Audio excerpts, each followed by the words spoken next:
Guess who's running, Luke? Beto O'Rourke.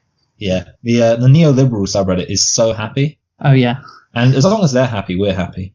He is literally like the epitome of a vapid neoliberal centrist politician. Like, he's got a bit of the Obama to him. Exactly, like, just in the same sort of class as Barack Obama. And he's attractive, he's charismatic, and that's all some people need. Because they don't really care about policy. They're just looking for someone who looks good and sounds good and who isn't horrible. And yeah, they'll take it. So yeah, O'Rourke's entering in, and he won't win, I don't think. But yeah, I mean, like the thing is, Beto, he'd be good if this was like the 60s and everybody hated communism, and you needed somebody who was very committed to being a capitalist. In order to have any chance of a left-wing candidate winning, they would have to make it clear that they're still against the damn filthy commies. Then I'd support Beto. He if this was the time of Kennedy, I'd be like, oh yeah, Beto 1968, even like 1996, I guess, like even 23 years ago. But now I don't think he's gonna win, and I don't think he's got a shot. He's like such a Gen X like candidate. Yeah. He's so moody and everything, and not really that political. He's like the perfect candidate for Gen Xers. Back up, chump, Biggie Smalls rips it quick and kicks it quick. You know how black niggas get. With the hood fatigues, with the boots with trees. Making crazy cheese. Hitting buckshots at niggas that open spots on the avenue. Take my loot and I'm bagging. Pimping hoes that drive Volvos and rodeos. Flash the roll, make a wreck in they pantyhose. Damn, a nigga style is unorthodox. Grip the clock when I walk down the crowded block. Just in case a nigga wanna act out, I just black out, blow the motherfucking back out. That's a real nigga for you.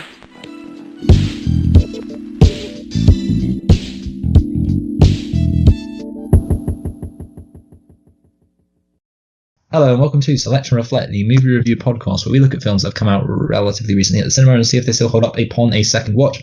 I am your host, Michael, and I'm joined as always by my co-host, Luke. And today we are... I'm not sure exactly what we're celebrating. You might have to fill me in here. I think we're just kind of doing this because it's a blank slot. Am I right in saying that, Luke? You are correct, Michael. Yeah, but we're doing it because we looked at the Oscars. We've been looking at the Oscars.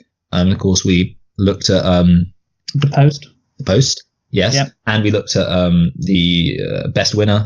What was that? It was Call Me By... No, it wasn't. It was The Shape of Water. Wow. Yeah, basically we've just looked at all the Best Picture nominees, apart from Phantom Thread, and we've also looked at Blade Runner.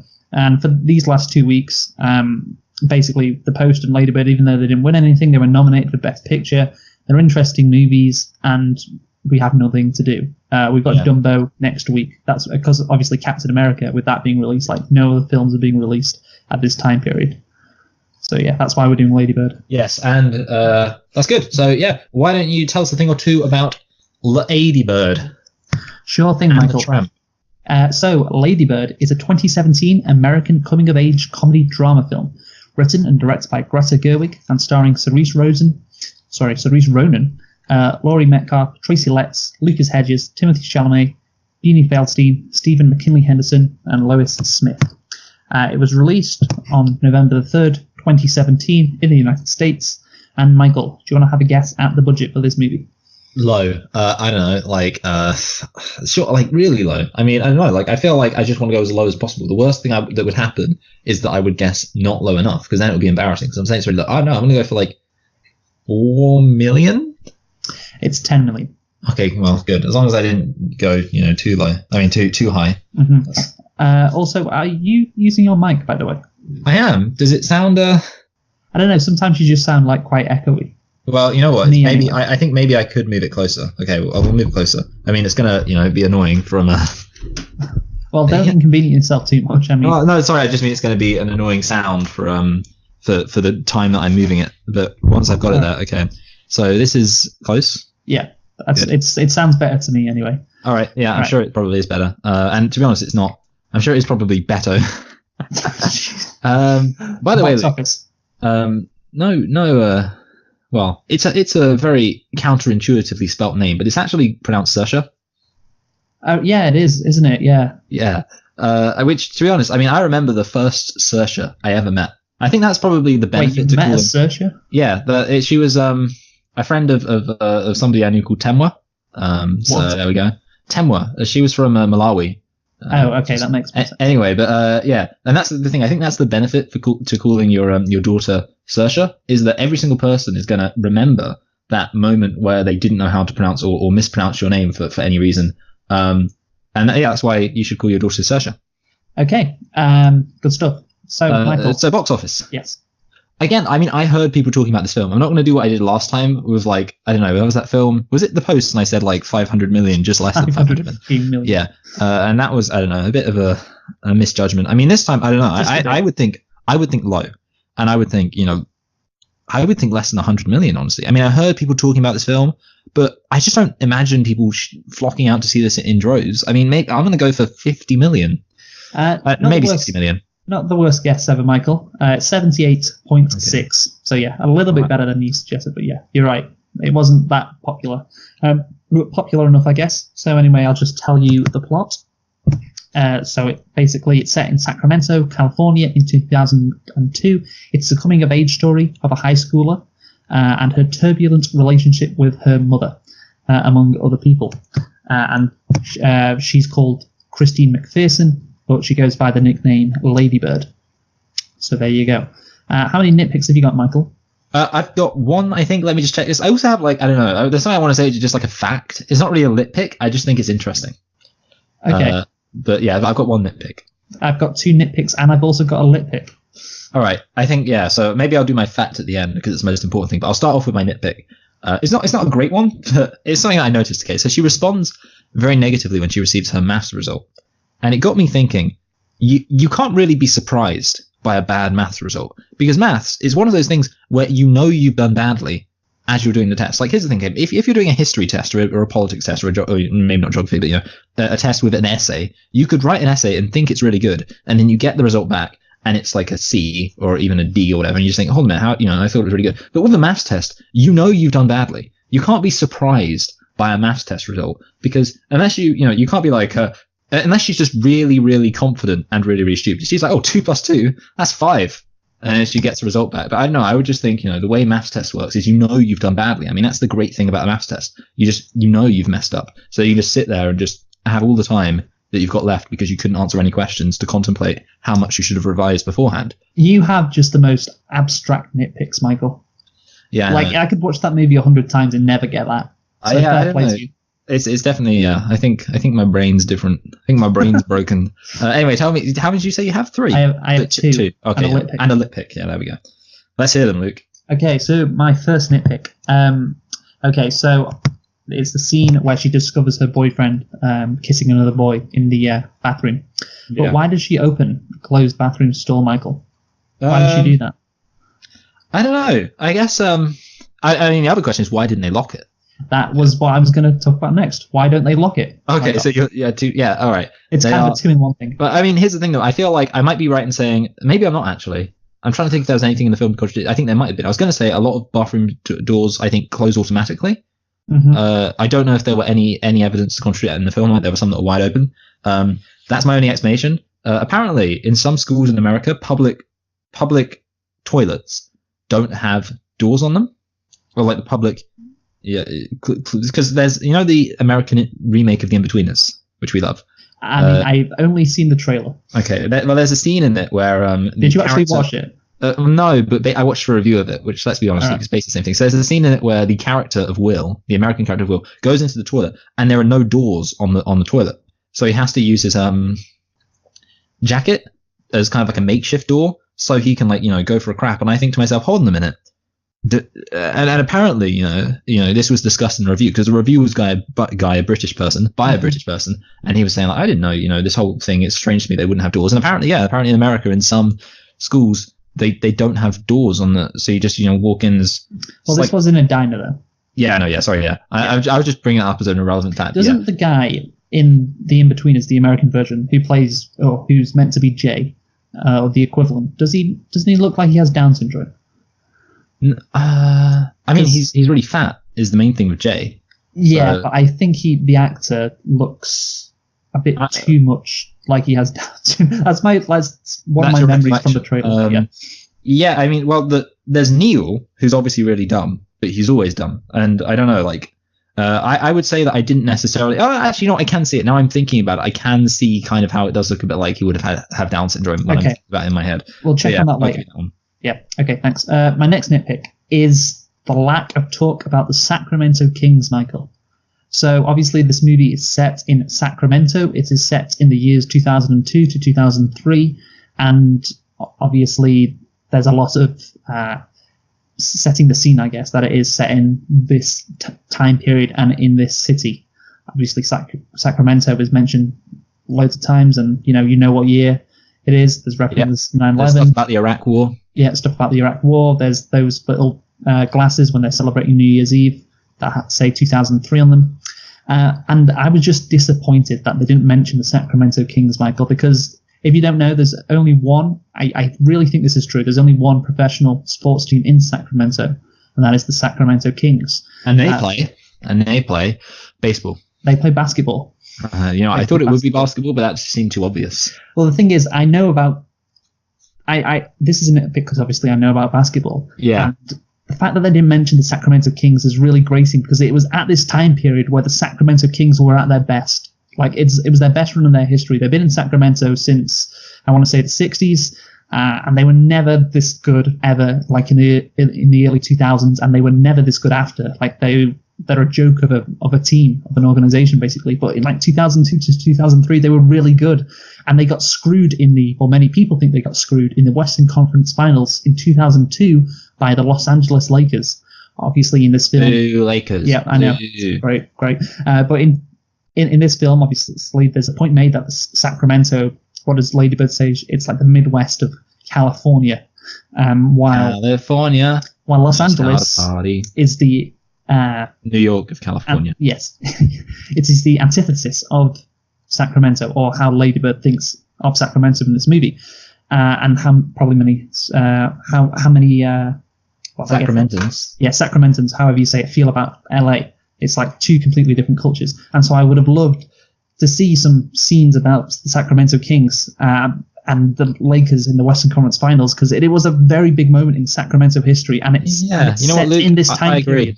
I think even though I didn't know anything about this, based on the information you provided, it seemed like it would have been a clever thing. Are you implying that Greta Gerwig, is that her name? I've forgotten her name already. Greta Gerwig. Are you implying that she doesn't know anything about sports because she's a woman? Is that what you're saying? No, actually, I listened to her on a podcast, and all she was talking about was the Sacramento Kings. The podcast host asked her about it, and she said she didn't include it, but she did say that people of Sacramento really did like the Sacramento Kings. Like they do like the Kings. So it's like the perfect opportunity to mention something to do with the Kings and how they got screwed over by the Lakers in that 2002 Western Conference Finals. And it's like, damn, I would have loved to have seen it because, again, it would have set the scene more. It would have been realistic, and I like basketball. So that is a nitpick. And, yeah, that is a very long nitpick, but it just shows how passionate I am. Now, but Luke, let's hear your lit pick. My lit pick is simply the scene with the football coach, and he's basically just describing what the team, what the cast is going to do. And he's directing them like he's directing a football team. Yeah, it's just I didn't know where else to put it because it's such a great scene and I loved it so much, but it doesn't fit in anywhere else in the movie. Like there's no other place to put it, so I put it as a lit pick because it was just so funny. Yeah, that was very good. I like that. Yeah. And my fun fact, it's very fun. So it just occurred, it was interesting to me. I mean, I was kind of expecting it to maybe be relevant, but it never really came up in the film. So she's obviously a Catholic or goes to a Catholic school. And it got me thinking that, do you know why ladybirds are called ladybirds? No, why are they called ladybirds? Well, basically, there's a famous picture of the Virgin Mary, who is also known as Our Lady, aka Notre Dame. And she has got this like red, like in the olden days when they had those weird like massive collars around them. Yes. And also how in the olden days they drew people who lived thousands of years ago as if they were wearing contemporary dress. People never do that anymore. But anyway, basically, there's a famous picture of the Virgin Mary where she has, a red, massive red collar with black spots on it. And that's why ladybirds are called ladybirds, because it's a reference to the Virgin Mary, aka Our Lady, aka Notre Dame. And I just thought it was funny, and it never came up for some reason. Very interesting. Yeah. Yes. A bit like the Sacramento Kings thing. Of course, in America, they call them ladybugs. So I'm very confused why the term ladybird is even used. There's that thing, don't they say like, oh my god, it's a ladybug. Oh, yeah, they do call them ladybugs, don't they? So yeah, I only just thought of that now. Like, yeah, it was, I mean, Well, why is she called Ladybird? I don't know. I mean, that's the thing. Like, that's why. Okay, I'm gonna look There must be a reason. I'd looked on the Wikipedia page and there wasn't anything. I don't know. Maybe because she's a bird, because she wants to be free from Sacramento. Oh, apparently, ladybirds are. Their technical name is Cossinalidae. Okay. The family is commonly known as ladybugs in North America and ladybirds in Britain and other parts of the English-speaking world. See? Strange. Yeah, so it wasn't a reference to the Virgin Mary then. Yeah, it's weird. So yeah, that explains why it wasn't mentioned then, I guess. Entomologists widely prefer the name ladybird beetles or lady beetles. The lady beetles. As these insects are not classified as true bugs. They're posers. How upsetting. Anyway, Okay. Michael, I think we should get onto the plot now. Yeah. So- Well, we haven't said. I mean, it needs to be said, Luke. Oh, actually, we haven't asked this at all. We should have asked this before the minute picks. Did you like this film? I did like this film, Michael. I did. Okay, that's interesting because I was more ambivalent on this film, if I'm honest. Oh wow. So I kind of thought maybe you would like this film more than me, even though I also like that scene, just because you were so enthusiastic about the scene. I was thinking, yeah, I bet Luke kind of liked this film. And yeah, I mean, I didn't dislike it, but I was more ambivalent, is what I'm saying. So yeah, not as gung ho as you were. So let's talk about the plot. Should we talk about the plot? So the plot is basically it revolves around Ladybird. Is that how I'm going to refer to her? Because it just seems very weird. What's her real name? Christine McPherson. That's her real name. Right. Yeah. I thought so. I feel like I have to call her Ladybird. I'm not going to call her Cerise Ronan because it's how do you pronounce it again? Saoirse. There you go. Probably. I feel like there's finer intricacies to how it's pronounced. It's probably pronounced more like Saoirse or something, but we'll just leave it on that. She's not famous enough either for me to call her by her actual name. She's not like Tom Hanks or Meryl Streep. Wasn't she in Brooklyn? She was in Brooklyn, yes, and that's a famous film. Okay, yeah. Kind of no, I agree. But I'm going to call her Christine just to annoy you, just to be different. Okay, you can do that if you want. So, just to annoy her. But by the end, she accepts it, so it's all good. So yeah, basically the film revolves around Christine McPherson, or Ladybird, in her senior year in high school. Navigating her friends, boyfriends, parents, college. Just trying her best to get through it all. And you have these various interactions with interesting characters, and it basically it's a story about her wanting to move away from Sacramento, wanting to get rid of her life and move on to something more, something better. And throughout the film, she goes on a journey and basically realizes that she should appreciate where she comes from. So you're saying she should never forget where she's coming from? Exactly, Michael. Exactly. So go on. All right. So let's talk. I mean, I really have some things. I think we should stratify this. I think that's the term, and focus a lot on this anger between her and her mum first. I think that kind of makes sense. Look at the plot threads. Yep. So I think the anger, the big argument between her and her mum in the first scene, it kind of just catches you off guard and just like takes you by surprise in a way that is sort of just like it kind of made the characters seem not that sympathetic because they were just so abruptly angry. And I compare it to other scenes where characters get angry at each other, which does happen in a lot of films. As we know, people do like to get angry at each other, but usually it's kind of there's something preceding it. In this scene, you don't get very far into this before these two people are just really not getting along, are they, Luke? No, but it's kind of charming that they're not getting along in that scene and throughout the movie, because I think you can say it's relatable. I guess it's a slight exaggeration. I mean, I don't think anybody would throw themselves out of a car like Ladybird does in that opening scene. But yeah, her and her mum arguing, it's like it's what happens. So I mean, I don't really have. Are you saying that scene is unrealistic? I would question more the effect of its placement within the film. Although I don't know. Yeah, I wouldn't necessarily. Yes, obviously her throwing herself out the car is unrealistic. Yeah, I think it's more just the fact that it kind of starts the film off in a place of, for me, kind of a sense of like, I I want to say like annoyance. Like I was kind of just like, I'm looking at it and I'm just like, ugh. It's too much aggro. I think that was the thing. Yeah, it was just, and there was no. I like knowing where characters are coming from when there's interpersonal conflict, because otherwise it just seems kind of like inherently unreasonable that they're just angry at each other. It's like, oh well, why are they even angry at each other? Well, they're angry at each other because it's the natural thing. I'd argue in that situation. A daughter arguing with her mother. It happens. Like, it's like I said, it's natural.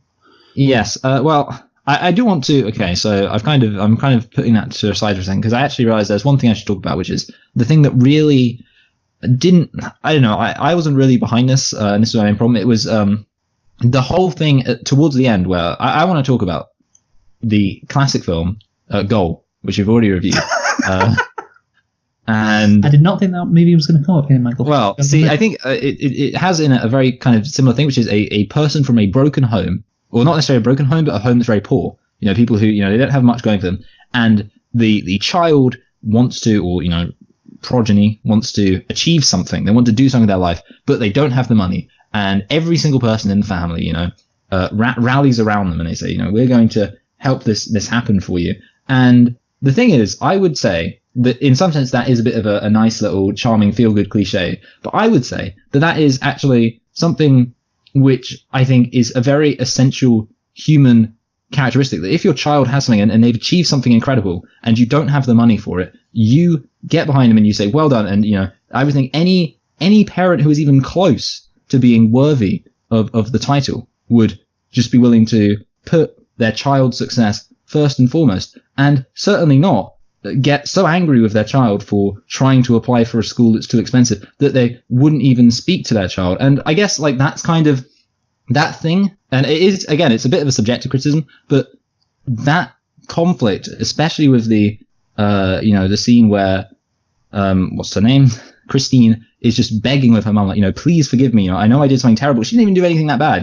Please forgive me. I know I did something just so awful, blah, blah, blah. And her mum's just ignoring her. And I was just like, I don't know. It seemed it was possibly the most unsavory thing I've ever seen happen in a film, in terms of just like me just really not being able to get inside of the head of the character. And I don't know about, what do you think? Well, I'll defend that scene and her mum as much as I can. So the thing is, I think her mum is incredibly stubborn, as is displayed throughout the movie. And throughout the movie, she feels disrespected by Ladybird. And I think that right there is just the culmination of it all. It's like the straw that broke the camel's back, if you will. And she's just had it with her. Going behind her back, applying for a college, not telling her. She just feels, I guess, so betrayed by her that she's just like, I don't want to. It's not essentially. I don't think it's about her like applying to a college that is far away necessarily, that isn't Davis, which is the college which is half an hour away. It's not that. It's just the fact that, like I said, she didn't tell her. She was sneaky about it, and she feels hurt by that.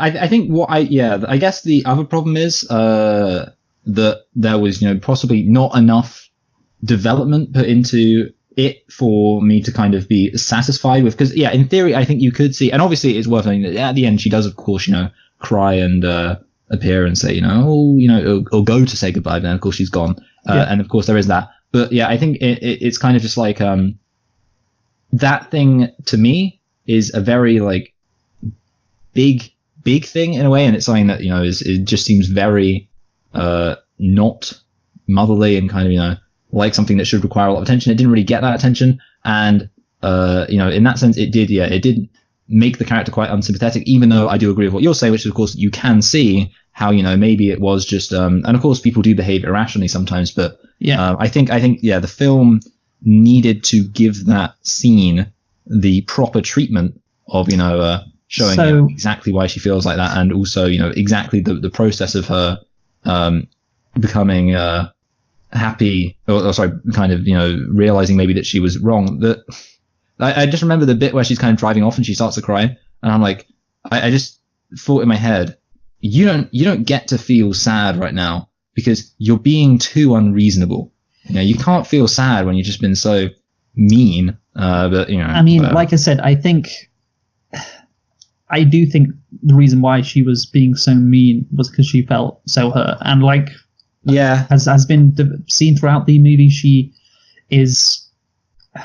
she's stubborn. Yeah, and she doesn't like to appear weak. She doesn't like to appear vulnerable. So if she said to Ladybird in that instance when, you know, Ladybird was saying, "Why won't you speak to me?" If she said like, "Hey, it's because you hurt me," you know, that wouldn't really be in her character. Yeah. But I get what you're saying. If she had a line of dialogue like that, then you could understand it more. Yeah, I think even, you know, I mean, just throwing out examples like a scene of her perhaps even on her own showing some kind of, you know, vulnerability. I think that's a problem in a way, because in some sense I knew that I should feel sorry for the mum, you know, because obviously the mum does have a situation, but there wasn't a scene that made me feel sorry for her.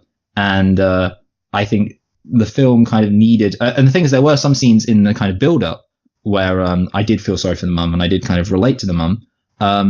Like, and obviously the fact that it has to be said, of course, that Christine is bad in her own ways, although I think most of the, you know, I wouldn't necessarily hold that against the film. I think, you know, Christine's is very kind of reasonably, and also Christine gets a lot of focus, which helps, you know. So when Christine is acting up, please call her Ladybird. Fine. I just keep thinking whenever you say it, it's like, wait, who's Christine?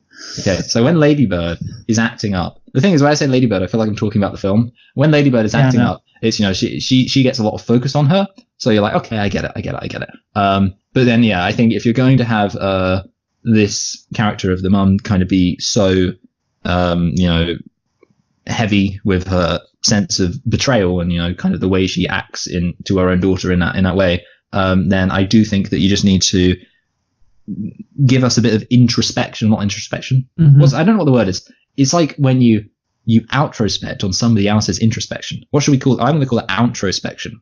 There should have been more outrospection on that character. Okay. Anyway, so should we? As far as I'm concerned, there's kind of a bit of an impasse there, because, you know, yeah. I mean, that's my position on it. Basically, I could definitely see how. I mean, so I think I should say first of all that the middle is kind of weird, actually, because I mean, the middle of the film, the relationship between the mother and the daughter was working quite well. I think the highlight, I guess, in that whole thing was when obviously Ladybird finds out that she had, you know, the person she had sex with wasn't a virgin, and she kind of just cries, and, you know, the mum, she you know, it doesn't pry, doesn't, you know, ask so much, she's just kind of sympathetic, and that was a good scene. And then there are even but obviously that's a scene where they're being, you know, nice to each other, but even some of the scenes where they were kind of getting at each other in the middle of the film, it worked, I think, because it was surrounded by this wider context of what was happening with, you know, all of these different things going on. And Saoirse's problems, Ladybird's problems, and what is the mum's name? Julia. Is that it? No, that's her best That's friend. the friend. Yeah. Yeah. Her mum's name, I'm getting up now, is Marion or Marion. Wow. I was that ever said? No, I don't think so, because I do not recognize that name always at all. Says your mother. Your mother, yeah. Let's just call her Ladybird's mother. Let's call her Lady Mother. So. But yeah, basically, you know, there is kind of a more relatable and I guess kind of sympathetic all-round dynamic between the two. For me, it was kind of like encapsulated, though, and that's kind of why I brought up the beginning, because obviously the beginning was fine, but in some sense, you know, the beginning sort of made them both seem a bit like, you know, they were like not a pleasant relationship to look at from my perspective. And then, you know, and I can kind of see, you know, somebody saying it was, you know, sort of funny and a sort of rough around the edges kind of way, or, you know, relatable. But, you know, my personal thing was that it seemed a bit kind of like they were a bit unsympathetic and not very likable. And then it got better, you know, and then it ended with this kind of, you know, the mother being very unsympathetic, not very likable. And I wanted to just see a bit more of a character study for the mother. If she's going to be that sort of unreasonable, then, you know, because obviously, I mean, the example we spoke about, 3 Billboards Outside Ebbing, Missouri, and I said how I really liked how Frances McDormand was portrayed as kind of unreasonable and unfeeling in the way she was, you know, I mean, we've spoken enough about that film, but that was a whole character study of Frances McDormand. So I think, you know, if you're going to have a character who's a bit hard to sympathize with, but you're supposed to sympathize with them, you need a bit more outrospection. Okay, not a good word at all. I mean, I know what you're getting at. I do think you get a bit of outrospection. Like I said before, the dad is saying, like, she's stubborn. And the fact is that, okay, well, the conflict, one of the conflicts in this movie, I think the big conflict is between, obviously, Lady Bird and her mother.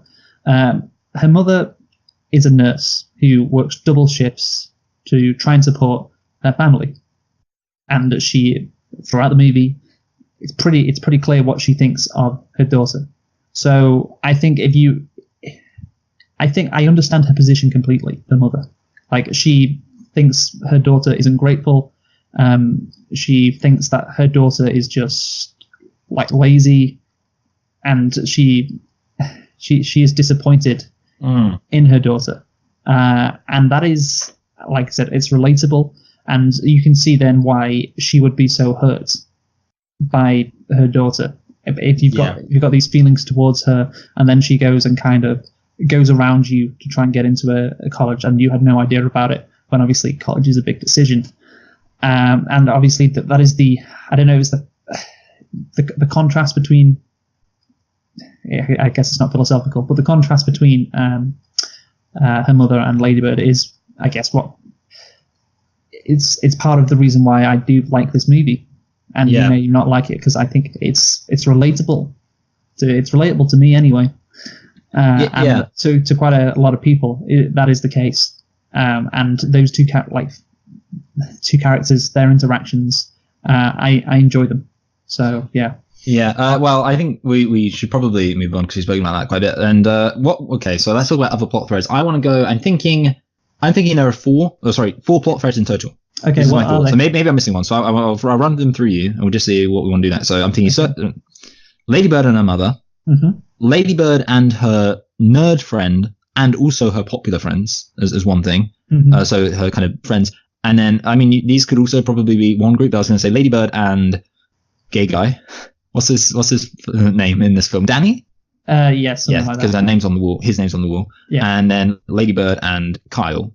Those would be the four plot threads identified. I'd say all the plot threads there you've identified really have something to do with one another.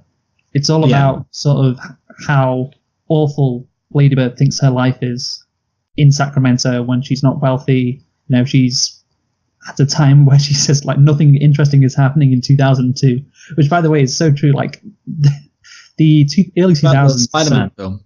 Yeah, the Spider-Man film. Okay, but apart from that, Michael, the early 2000s are so vapid in terms of culture. Yeah, it's so fun, like living in history. Like we know right now that people are going to be writing history books about Brexit and. Oh yeah, this time we're living in right now is incredibly interesting, as was like 2007 and 2008, when you had the recession, Obama, the iPhone being created, which did literally change all of our lives in the Western world.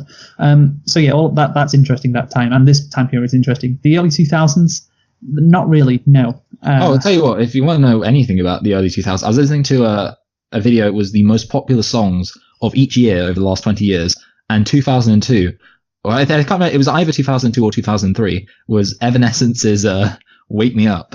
And I was just like, wow, I don't know, I was like 7, 8, so I have a vague memory of it, but I'm kind of glad I wasn't that conscious of 2002. So shit. Wake me up inside. I don't know what they're going to do for the nostalgia in a few years when the early 2000s gets its nostalgia thing. Like I don't know. See, the 90s. There's a Facebook group called This is the early this is 2005, and this is cool as heck. I think that's the name of the Facebook group. But the thing is, it's like 100% ironic, and 90% of it is just people posting about how much they hated the. I mean, that's mid 2000s, but you know. I think, I mean, that's the thing. Like, it's kind of just been skipped over the 2000s. Like, people are nostalgic for the 90s. That's the next thing. Well, not in my house. Okay. Anyway, so yeah, people are nostalgic for the 90s. And then, thing is, I see people who are like Generation Z. I see people from Generation Z, rather, who are literally like, 2008 was when the best music was being made and things like that. Like, people are nostalgic for that time. It was also the time when the internet was becoming, well, I mentioned the iPhone as well, but it's the time when the internet was becoming like really prevalent in our lives, like around that period, like 2008. Obviously the internet existed beforehand, but that's when it really started becoming incredibly mainstream. Yeah, social media. Social media as well started around that stage. So yeah, all of that. But yeah, the early 2000s are just so like vapid. Like the clothes that people wore, the music, the movies that were like what's the best? It was the era of PlayStation 2 graphics in films. Yeah, exactly. It was such an awful era. Anyway, well, that goes to Lady Bird's point. So she's living in the early 2000s. You know, that's when she's coming of age, when there's nothing exciting that is happening. She lives in the Midwest part of California, as she says, and she wants to break away from all that stuff. She wants to break away. What are those plot threads they mentioned? It was like her mom and Julie and the gay guy and it's the friends. Mum, friends, gay guy, and anarchist guy. Yeah, so she wants to break away from Julie, from her mum, from Sacramento. Like, she wants more, and obviously she wants to, I guess, be with Danny, but that doesn't really go anywhere. That has less to do with the overall theme of the movie. But yeah, she wants to, like, have new cool friends like that Jenna girl. She wants to, obviously, distance herself from her mum and move to New York. And she wants to distance herself away from Sacramento as well, and she wants to have a cool boyfriend, I guess, as well. That's another one of her motivations. Like, she's drawn to him because he's, I guess, different. He's interesting. Yeah. So like all these plot threads have an overarching theme where she just wants to get away from that life. From this boring Sacramento life that she's living. Yes, that's definitely the well, I mean, maybe we should use this word, Luke, now. This could set you up for a decent segue, but that is the overriding theme of this film.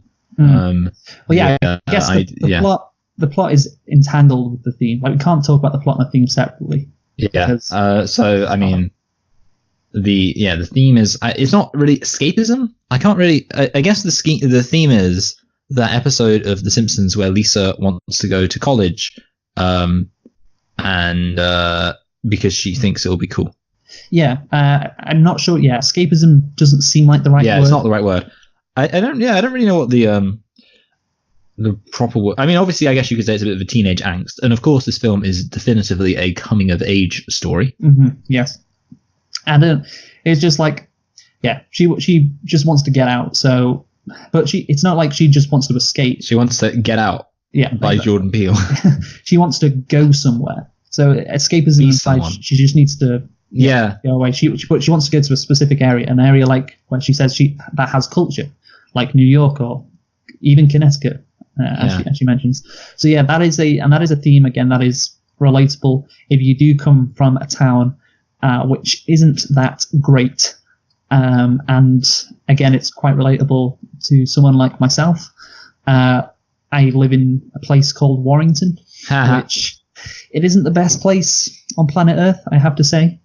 Where do you dream of going, Luke? I dream of going all the way to Manchester. Wow. That's the thing, like... You'll never do it. Warrington, like I said, isn't great, but Manchester is 20 minutes away. So that's all good, really. It's not the worst place to live. But imagine, like, living somewhere... Yeah, like, imagine living in America.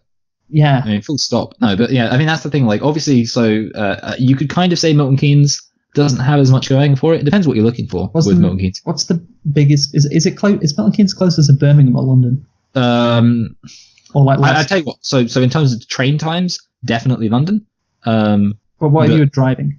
I honestly, the thing about driving is it would take you ages to get into London. That's the problem. So I don't know. Right. I would say probably no, but I would say driving, even not counting for the time to get in, I would say we're probably closer to Birmingham by driving.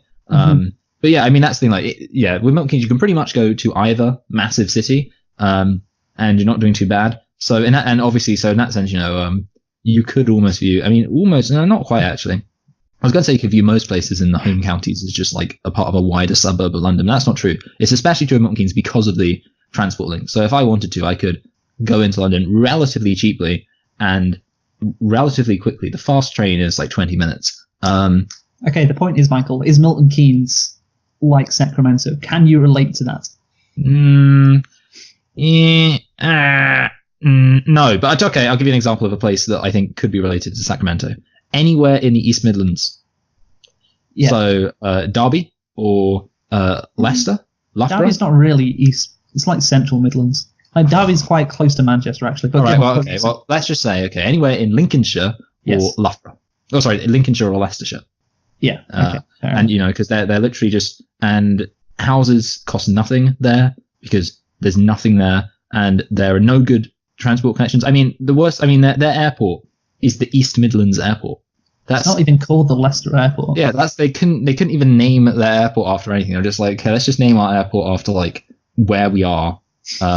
Nothing interesting about it. You got Well, to be like fair, Manchester Airport's called Manchester Airport. so in the southeast. See, we double it up. We've got London Luton Airport, London Stansted Airport. We've got 2 names. That's how important we are. What about Heathrow and Gatwick? Heathrow, London. Gatwick, London. Well, to be fair, Liverpool's airport is called John Lennon Airport. Yeah. So there you go. Except, unlike the real John Lennon, that airport doesn't beat its wife. Did John Lennon beat his wife? He did. It's there's an Onion article called "Man Gets Perverse Joy Out of Telling People That John Lennon Used to Beat His Wife." Because it's one of those things where like once you find out that fact, you just got to tell everyone to kind of. It's like when you find out that Mahatma Gandhi was probably a pedophile and also was really racist towards black people, and you're just like, literally whenever you find out anything like bad about someone, a character which is upheld in society. Yeah. Like if you found that MLK was gay. Oh, actually, yeah. no, that's not. In the time, it would have been, but not now. Well, you know what? Actually, I think there's evidence to suggest that MLK was gay. I remember basically. Well, you know how MLK was an adulterer. Yes. You know that? Yeah. But apparently, he was actually like possibly even a very active sexual deviant. And there's evidence to suggest that he actually was like involved in swingers and orgies and stuff, which is I don't know. But the thing is, like, the problem is you can never tell how much of it is like the FBI doing the smearing thing. Yeah. But let's just assume it's true. Anyway, So let's MLK, get back to what we were talking about. We were talking about We were talking about the fact that Sacramento kind of seems like it's in the middle of nowhere. Or it's definitely one of those weird state capitals. A bit like Albany. Oh yeah, so Lady Bird wants to get away from Sacramento. And obviously, it's completely understandable, which is one of the reasons why I really do like this movie. It's a coming of age drama set in a small town with this person who, like you said, wants to escape, wants to go to New York, just wants to get out of this. She's just a small town girl living in a lonely world, isn't she? Exactly. Did she not take the midnight train going anywhere? Yeah, exactly. So the thing is, obviously, that it's not necessarily an original idea. I just think this movie is done very well, and that is why you can have this kind of movie, and it's why these coming of age movies are often like popular because they are relatable, and this idea is relatable. So you can have this kind of movie, but just make sure if it's gonna be different, make sure it is good. And that's what this movie is. And I think there is a lot of things about this movie. It's much more than just a coming of age drama, which I like about it. But yeah, do you have anything else to say on that before I? On the themes, the theme of her moving from Sacramento to New York or whatever. No, I'll say no. Theme. Yeah, I'll say no. Yeah, so obviously that is, like I said, it's not really that original, but you do have various interactions with interesting characters throughout the movie, which I really like. And this is what I love. You can immediately tell who a person is by like their first line of dialogue. Like the dialogue as well. They're always like, "Hi, I'm John." Yeah, exactly. Hey, I'm Steve. The dialogue, it's like just on the line between believable and ridiculous as well, which is nice. And it always has some meaning. And it always adds to the character too. Like the script is just fantastic, and you combine that script with like this relatable storyline of escapism or whatever the term may be, and you've got yourself a really, really enjoyable movie. So yeah, do you want anything else to say on themes? Themes. Okay, I guess one thing we should maybe talk about is the S word, sex. Okay. I guess it's worth talking about the fact that sex is a recurring thing in this film. Actually, before we get on to sex, because I obviously the first 3/4 of the movie is about her realizing, trying to break free of Sacramento I trying want to go. to break free. Yeah, I knew you were going to do that. That is so classic you, Michael. So she wants to leave and go to New York, but then I think it's like with a quarter of the movie to go, there's this realization that she does love Sacramento. I think the first time you really get an inkling of it is when she's having that conversation with the nun. Do you remember? Right. Yes. Yeah. I mean, she says, "I know you did this thing that you did." Yeah. Yes. And she's like, "Oh, you really like Sacramento? Well, you write about it in such detail." Like, and all of, and by the end, you get the sense she appreciates all of the quirks. She appreciates her upbringing. She calls her mum after church, and saying like, "Oh, I love all the bends and the stores in Sacramento, like, because it's home. It's home for her." And that really, as a message, I think, again, it's relatable and it does hit home, and it ties a nice little bow on the movie because she's gone through this journey and she's gone through this arc and she's come out the other side and she's like, yeah, I should really appreciate where I have come from. And that is the ending of the movie. And I think, yeah, it's a really nice message and it's really nicely done as well. Yeah, I agree. I mean, I think that, particular way of revealing it with that scene with the nun makes it better or good. It seems more organic. Yeah. Yes. And yeah, I suppose I would just say that there could have been, I guess, I want to say foreshadowing, like perhaps, for example, bits where she kind of alluded, she was being negative, but maybe alluded to specific things throughout the film, and then referred back to those things later on. That would have been good. Yeah, I think that would have been good. Because it is sort of just like in a way tacked on. Like I don't know exactly how much there was. I mean, there were small things I think, but I don't think there was it was necessarily yeah, maybe she is commenting on how shit like a store is or a shop or the supermarket. It's like, oh, there's no good stores around here. But then when she's calling her mum, she mentions like that specific store. Yeah, that would have been good. Or it's like if I'm from Milton Keynes, so if I complained about roundabouts, I'm like, oh, these roundabouts, and then later on, I just decided to drive around in a circle. I moved to Los Angeles and I went to one of the traffic lights, and instead of traffic light intersections, and I just drove around it in a circle, killing millions of people, which I assume would happen if I were to drive around a circle at a 4-way intersection in Los Angeles, and then worse, it probably wouldn't even affect the traffic. That'd be a good parody of someone from Milton Keynes who really misses Milton Keynes, gets to a place in Los Angeles and just drive around in a circle, just clipping cars. Yeah, it's so funny that Americans don't have roundabouts. They don't even have the word roundabout, and they call it different things in different places. In Wisconsin, it's called a rotary. Oh, like, hey, but the thing is, it's kind of redundant because they have so few of them in America that you don't get to use the term very often. Anyway, I agree.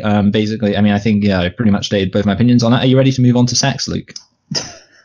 Yes, let's hear what you got to say about sex, Michael. Well, okay, so I just want to kind of talk about the different things that happen relating to sex. And let's say, the first thing I wanted to say, actually, I remember I wanted to say, okay, so I decided, because I was with my grandparents, and I was like, okay, I need to watch either Phantom Thread or Lady Bird. And I was like, ooh, which one should I choose? And I thought about it for about 5 seconds, and I was like, wait a minute, no. Because I'd seen Lady Bird, so I saw Lady Bird a bit in advance. I must confess I hadn't seen Phantom Thread in advance. I'd watched Lady Bird in advance because I watched it, quite soon after. Like I say, I've been getting back into the habit of watching these films at least twice. Anyway, so I'd watched Lady Bird in advance, and I was like, hold on, how am I even thinking about this? Lady Bird just has so much sexual stuff in it. And obviously I didn't want to watch that with family. So I was like, Phantom Thread it is. And I hadn't seen Phantom Thread, so I went onto IMDb and checked what kind of sexual content was in it. And it was like, there's a bit of kissing, but it'll be fine. It said, your grandparents won't mind. I was like, good. Is that anyway, sex? So the sex in, I keep wanting to say Brooklyn, in Lady Bird. So I want to say, first of all, okay, there's an abortion argument. And the only thing I want to say about that is it kind of comes out of nowhere. And this isn't a criticism. I just wanted to say it. Of course it's not a criticism. No, okay, no, I'm just going to say it made me cringe. Uncomfortable. It made me uncomfortable. And I was like, that's not really something I can hold against it. It was kind of just, I was indifferent to it. But I was just like, I don't know. I'm just going to say that I didn't enjoy that brief second of uncomfortableness from this, because imagine actually arguing with somebody in a school assembly. Imagine that. Imagine how embarrassing it would be. Just like, well, I mean, Ladybirds at it again.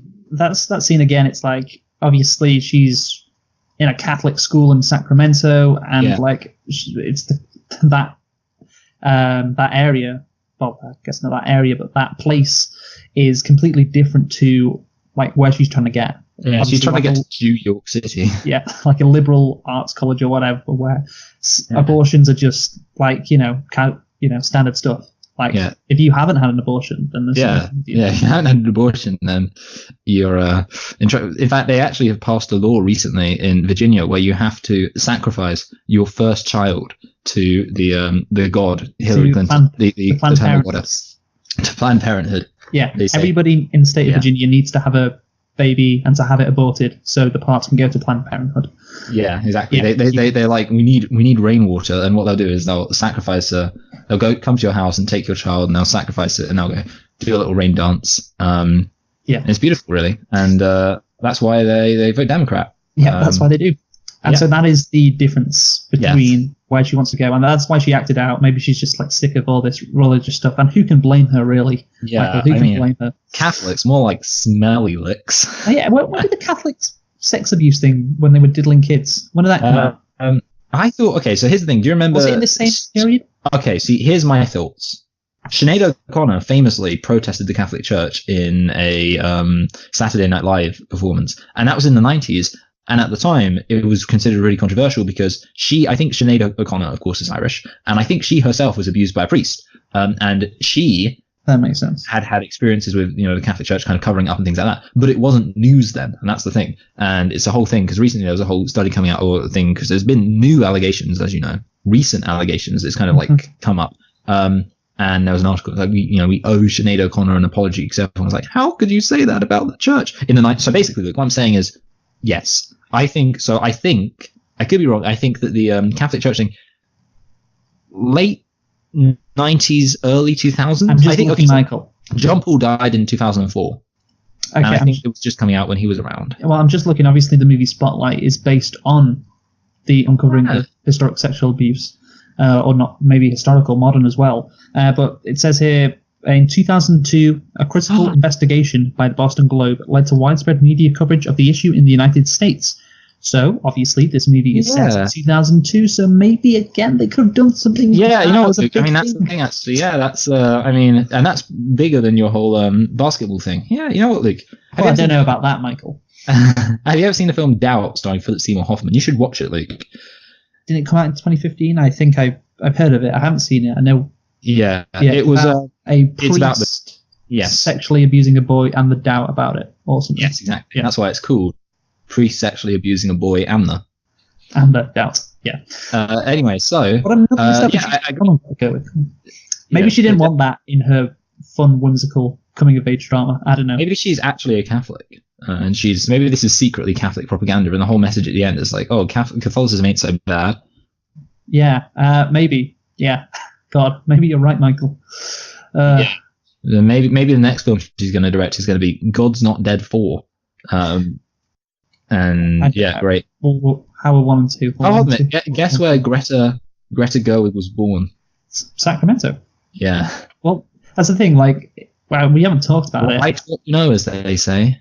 Well, again, on the podcast, I mentioned before that she knew of the Sacramento Kings and she did like the Sacramento Kings, so that alluded to the fact that she was from Sacramento, and I'm guessing that this essentially was a lot of experiences in her life kind of rolled up into a movie, and how she felt in Sacramento at that time period. Like Lady Bird, obviously, I don't know, like her the characteristics are the same. Like Lady Bird's quite blunt and like rude sometimes and all that, and not saying Greta Gerwig is or was like that, but certainly the feeling inside of her that she wants to escape and go to like Los Angeles and make movies. Maybe that's what Greta Gerwig wanted to do, or go to New York and make movies. I don't know. Apparently, in July 2017, Gerwig was among 60 artists who signed an open letter organized by the New York-based group Adala, New York, that called on Lincoln Center to cancel performances of a play by Israeli author David Grossman, staged with the support of Israel's Office of Cultural Affairs in North America. So clearly, she, along with Ilhan Omar, is a raging anti-Semite. Yes, that is the only conclusion to draw from that. Yes. Anyway, so basically, right what you know, Michael. Right what you know. Yes, she probably hates Obama too. I mean, maybe, I don't know. Anyway, so yeah, I agree. The other things about sex, let's just say, Anarchist Boy. Oh, yeah, we were talking about sex, weren't we? Yeah, Anarchist Boy is not a virgin. And I guess, like, here's the thing. I guess maybe that was sort of interesting in that you could say, like, there was a bit of a cognitive dissonance between her, because she's kind of rebelling against Catholicism. And yeah, then in contrast to that, and I'm kind of going to use this as an opportunity to talk about our boy, Timothy Chalamet. Timothy Chalamet lost his virginity to a peach. That would have been a good crossover. Oh, he did, didn't he? I didn't lose my virginity to you. I lost it to a peach. So yeah, Timothy Chalamet represents kind of the total rejection of established societal convention. And basically so she's rebelling against the Catholic Church and kind of religious morals.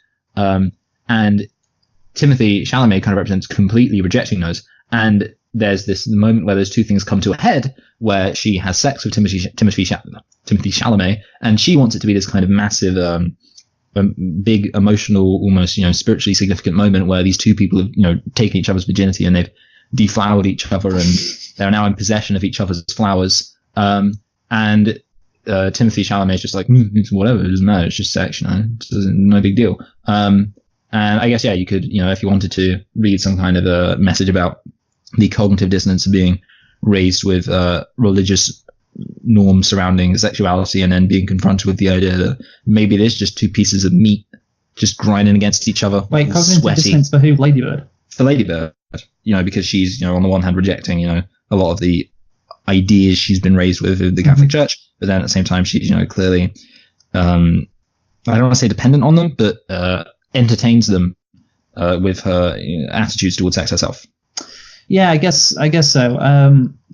I mean, she maybe for her, like, clearly she still does hold a bit of, like, loving her upbringing in her, because obviously at the end of the movie she has the realization that she should love Sacramento, and she does love Sacramento and all of that. So maybe it's a case of, in that moment, like, she didn't realize how far she didn't want to go as far as just to say, hey, it's just, sex is just meaningless. She did want it to be special. And that was her true feelings coming out when she was annoyed. Yeah, exactly. Yeah. I just thought there was something a bit interesting there. And then sexuality. So obviously, so now I'm going to move on to the other boyf, Danny DeVito, who is gay. And what do I say?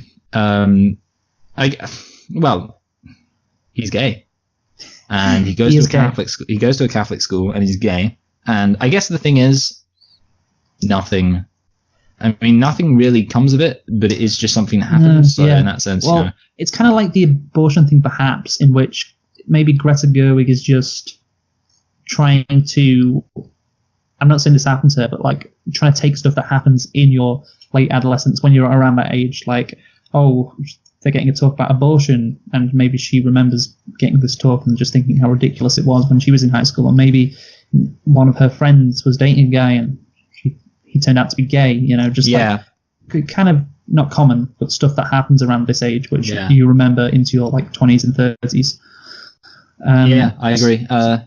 So yeah, maybe that was it. But I think that moment perhaps does accelerate Ladybird's like kind of rejection of Sacramento and her mom. It just kind of does accelerate it because she's even more disillusioned with life in this place that she's living in. Perhaps that's what it serves, because she seems quite happy with Thingy Majigany. What's he called? Danny. And she goes to his house. Yeah. They have a good time and everything, and then things just kind of after that, like I said, she accelerates, moving away from, or rejecting everything about her life. So maybe that's what it does. Maybe him becoming gay. So because remember, she was in the theatre, obviously, and she was celebrating. You know, they had a great play, and her parents were clapping and everything, and you know, life was going good for her, and she wasn't that different to how she was at the beginning of the movie. And so maybe her boyfriend being gay, like I said, just it kind of sped it all back to square one. Yeah, made her more disillusioned. Yeah. Yes. You know what, Luke? You actually kind of made me think of another theme in this film, which is I kind of want to double dip, or no, I want to fit two holes. No, sorry, two. Doesn't she two reject themes. the theatre, by the way? She does. She decides not to go. Yeah. That's another thing to talk about. Okay, And so I want to talk about Julie these. as well. Yeah, I want to talk about these things. Okay. I don't know how I'm going to fit this in here. I kind of want to say two things at once, so I'm just going to say the two things at once, even though I think they're really two themes. So the first thing I want is class. That plays a significant part in this film. And then the other thing is the academic failings of Lady Bird. And I kind of wanted to say, like, one thing I did think during this film is it's kind of refreshing to have a film that is about somebody who's kind of dumb. I mean, you know, that's the thing, like, the way she's written, there's nothing to imply that she is, you know, intelligent. This isn't like a Goodwill Hunting story where it's like, you know, she's from a broken home, but she's a genius or something. She just seems to be very average. When she's talented, like obviously in goal, the guy's talented in football. Yeah, she doesn't appear to be talented in any area. She's written to be unremarkable. Yeah. There's nothing about, you know, it's not like, and at no point does a giant appear and go, "You're a wizard, Ladybird." Wow. Yeah, we don't get that. And I guess that kind of relates to, and that's probably actually why escapism isn't the right term. Because escapism is this idea that there's something that's going to come along and suddenly make you special and give everything in your life meaning and give you a purpose, and, you know, it's going to be all grand and fantastic. And, you know, the flip side is obviously the reality that most people are kind of average. And yet she still kind of, you know, achieves her goals, but it's not like at the end of it, she, you know, does this massive thing where, I mean, I don't know, like, does she end up going to like a great university? She got into what university was it in the end? It wasn't, you know. I don't know, it was some obscure university in New York. It wasn't exactly, yeah. Because the thing is, she was like, I want to go to Yale, and the nun was just straight up like, you're not going to be able to do that because you're dumb. Well, to be fair, she didn't say she wanted to go to Yale. She said, I think she said ideally somewhere like Yale, but that would not be, you know, she said something like that. Yeah, it just says she's been placed on a wait list for a New York college. Yes. Anyway, and then the other thing is, the bit where, you know, she steals the teacher's, what's the word?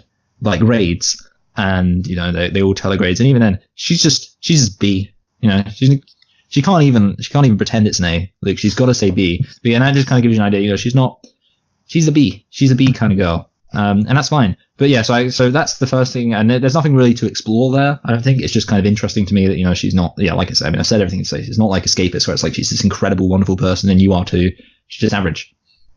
Yeah, she is. She is just average. Yeah, and that's refreshing. But yeah, so then the other thing is class, obviously. So sorry, there's one other thing I want to say about the average thing, which is the whole she's frustrated with, and this is the reason why you kind of filled my mind with all these different ideas by talking about the play as well, because obviously her objection to the play is she gets this role, which is kind of just like an extra, and she's like, extra, you know, everyone gets a role, and it's not impressive getting a role, you know, getting a role, I don't want to just get a role, you know, I don't want a participation trophy. She says, #participation trophy, it's going to turn me into some kind of snowflake millennial. And the other thing is, this is just something I found kind of funny, the bit where she obviously ignores the play, and it's like, hey, you didn't even hear who you got cast as. You got cast as the Tempest, and she's like, you know, the Tempest isn't even a character. It's and the fat girls, Julia, is like it's the title character, and she's like, it's not even a character. It's just someone they made up to give people a role. And it's kind of funny because obviously, you know, the Tempest is. I mean, I assume that you've been to see the Tempest at the Globe Theatre in London. Yeah, I mean, which self-respecting film critic hasn't? Yeah, but no, yeah. So obviously, the Tempest is just a concept rather than a character, and it's kind of just funny. You know, if you know your Shakespeare, then that's hilarious. I enjoyed it. I actually saw a Shakespeare play when I was with my grandparents. It was Much Ado About Nothing. Was it Much Ado About Nothing? Yeah, I mean, that's the thing. The thing that always gets me is that he did two plays, one called Much Ado About Nothing and one called All's Well That Ends Well, and they both kind of mean the exact same thing when you really think about it. They both just mean, it doesn't really matter in the end. So there we go. I'll tell you a thing or two about Much Ado About Nothing once this is over, because I think that would be a bit of a distraction from this podcast. Good point. Anyway, yeah. So that's the two things. So she's not very remarkable academically, and then also there's this whole thing about, the play not being very good.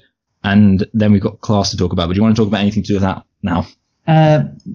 No, go on. You go. I haven't got Okay. anything else. Well, basically, I mean, just she lies to sound rich, which is kind of like, okay. So first of all, let's be honest, that's very impractical. But that's the thing. Like, that's fine. I mean, I get it. People are idiots, so you pretend that you live in a massive house, even though you don't live in a massive house. It was likely that could screw her over in the end, but that's fine. Anyway, the other thing is, okay. Well, she just wants to be popular. That's yeah, why. I know. Yeah, I think that's the thing. There's an interesting idea in America, which is that being rich is very. This is the impression I get from American high school films. Being rich is very attached to being popular. It seems, in a way that it isn't in the UK. I think that's because of the. I think that's because you can. This is just me, just having a guess, taking a stab in the dark. But you can drive when you are 16. Yeah, and in the UK you can only drive when you're 17, and even then we have like sixth form when you're 17 and 18. So you can't drive when you're in quote unquote high school in the UK, but you can drive when you're in high school for like 3 years when you're in America. So obviously the ability to drive would make you like cool, and if you're going to drive you have to be rich, because otherwise you can't afford a car. So that's my thinking. Yeah, I think so. I mean, the other thing is they've got the whole house party thing. I don't know. I mean, house parties obviously exist in the UK, but like most house parties in the UK, from my experience, basically just consist of a bunch of people standing around in a kitchen that's far too small for them, drinking beer that's inexplicably warm, even though there's a fridge in the kitchen. So I don't know why that happens. Yeah, problem with UK house parties is because UK houses are just naturally smaller. Yeah, and also American they're houses. it's more densely packed. So you're more likely to get the police called on you. It seems to be my experience with house parties in the UK. I had police show up to like a prom after party, and I was walking away at the time, and I kind of just was like, "Hey, police!" Because I was it was rapid enough. Imagine anyway. you doing that. Hey, Yeah, please. I mean that's the thing. It's kind of like they show up. It's one of those weird rules because it was for the GCSE prom. So the GCSE so prom. so it was we were underage, and but they don't care basically. They were just like, can you please be quiet? And then it ended. But anyway, the important thing is like the other thing is there's the line where she says, we live on the wrong side of the tracks, and it is kind of like her mum really bristles at that. She's like, what do you mean wrong side of the tracks? And she slaps her. No, that doesn't happen. But mum's like doesn't like the fact she lives on the wrong side of the tracks, and for her it's kind of like she just says it, and it was interesting to me, and it's in the way it's like for her it's kind of like a thing that she almost accepts, that she's like, we're just poor and that's the way it is. Like that's what Ladybird accepts, and she's kind of like, she's not happy about it, but she admits it. Whereas for the mom, it's kind of like there's a sense of like she's constantly teetering between admitting how crap their situation is by saying things like, hey, your dad, he's not really talking about it, he's in a really bad place with the fact that he hasn't got a job and things like that. And then the flip side is she's like, you need to pretend to be kind of better looking and not look like trash, because otherwise all that's your understandable. friends won't. Yeah, I know. Yeah, it's because it's a part of her character which I completely get, because she's stubborn, she's probably very proud as well. It's like the Simpsons episode where Marge joins the socialite group because she gets a Chanel dress at the thrift shop, and people see her in the Chanel dress and like, oh wow, you must be really. It's basically the whole film. Yeah, exactly. No, but that's like she's proud. She doesn't want people, or she doesn't like that her daughter is denigrating the family, she looking down upon their situation. She doesn't like that. But she, at the same time, does want her daughter to recognize the situation, just not look down upon it. I think that's what. Yeah, I think that's it. Yeah. But yeah, and I think that's kind of the thing, because it's like, she's obviously a bit, because what's her face? Ladybird goes to a Thanksgiving house in her dream house with her wealthy boyfriend, and she doesn't go to Thanksgiving with her parents. And, I mean, that's probably like Ladybird being a bit. I mean, I don't know. I would say my position would be that you probably. I feel like Thanksgiving. I mean, we don't have it here, but I get the impression it's kind of like a very family. A blood is thicker than water. Yeah, but if you've been to like 17 Thanksgivings at home in a row, it becomes less special, I guess. Yeah, that's true. Anyway, yeah. So as far as I'm concerned, well, again, that's another reason why her mum might have reacted like that at the end, because she remembers that. Yeah. Yeah. So yeah, as far as I'm concerned, those are all the themes. And that's everything to say on them. So are we doing characters now? Yeah, characters. All right. I think we should try and rush through this a bit. Yeah. Okay. So characters. I just want to say, well, let's start off with Ladybird. Like, I love Ladybird. Like, I love this character. I love her bluntness. I love her relatability. I think with her, like, she was written as somebody who just says what teenagers typically are thinking. She just blurts them out. That's basically, I think, how she's written. Yeah. I didn't love her. I don't think, and I think that's probably going to be when we kind of conclude one of the main things that's going to define our differing opinions on this film. I liked her. And I wouldn't say I disliked her at all. I clearly wasn't quite as enamored with her as you were, but I mean, I can appreciate the fact that she was obviously very blunt, and in some ways that kind of had also a bit of comedic potential and also some narrative potential. But yeah, I mean, that's all I have to say. Cerise Ronan, did I say it right there? Cerise Ronan? No, it's still Saoirse. You keep Cerise is what you said the first time. Right? I know. Sorry, I've got it in my head. Yeah, it's stuck in there. It's one of those things. Yeah. I feel like there was another name. Saoirse. Yeah. I felt there was another time when you did that with somebody's name, and it was probably. I can't remember what it was anyway. Yeah. So yeah. I do listen to myself sometimes, and like we're doing these podcasts, and like I realized that I made a mistake and said something like completely wrong. Like I did it last week when I got the New York Times and the Washington Post mixed up in the Post thing, and I was like, what a fucking idiot. Yeah, I think I remember that mistake. Like because obviously I listen to them back, and sometimes I don't know, because the problem is there's not really much I can do in the editing process apart from maybe just cut in me saying the Washington Post. Yeah, sometimes I actually do think there's like times where I do something wrong, and I think I could just go in here and just add a correction, but I think that wouldn't really be fair if I just like recorded it. Hey guys, Michael here, editing it because I can. So anyway, yeah. Saoirse Ronan, terrific. And yeah, she deserves all the praise that she got, and I really like her as an actress. Yeah. Well done. Greta Gerwig next. Again, very good. So not Greta Gerwig. She's the director. Laurie Metcalf as Marion McPherson. That's the mum. Again, incredible performance. I mean, we've talked about the character of her a lot already. Tracy Letts as Larry McPherson. That's the dad.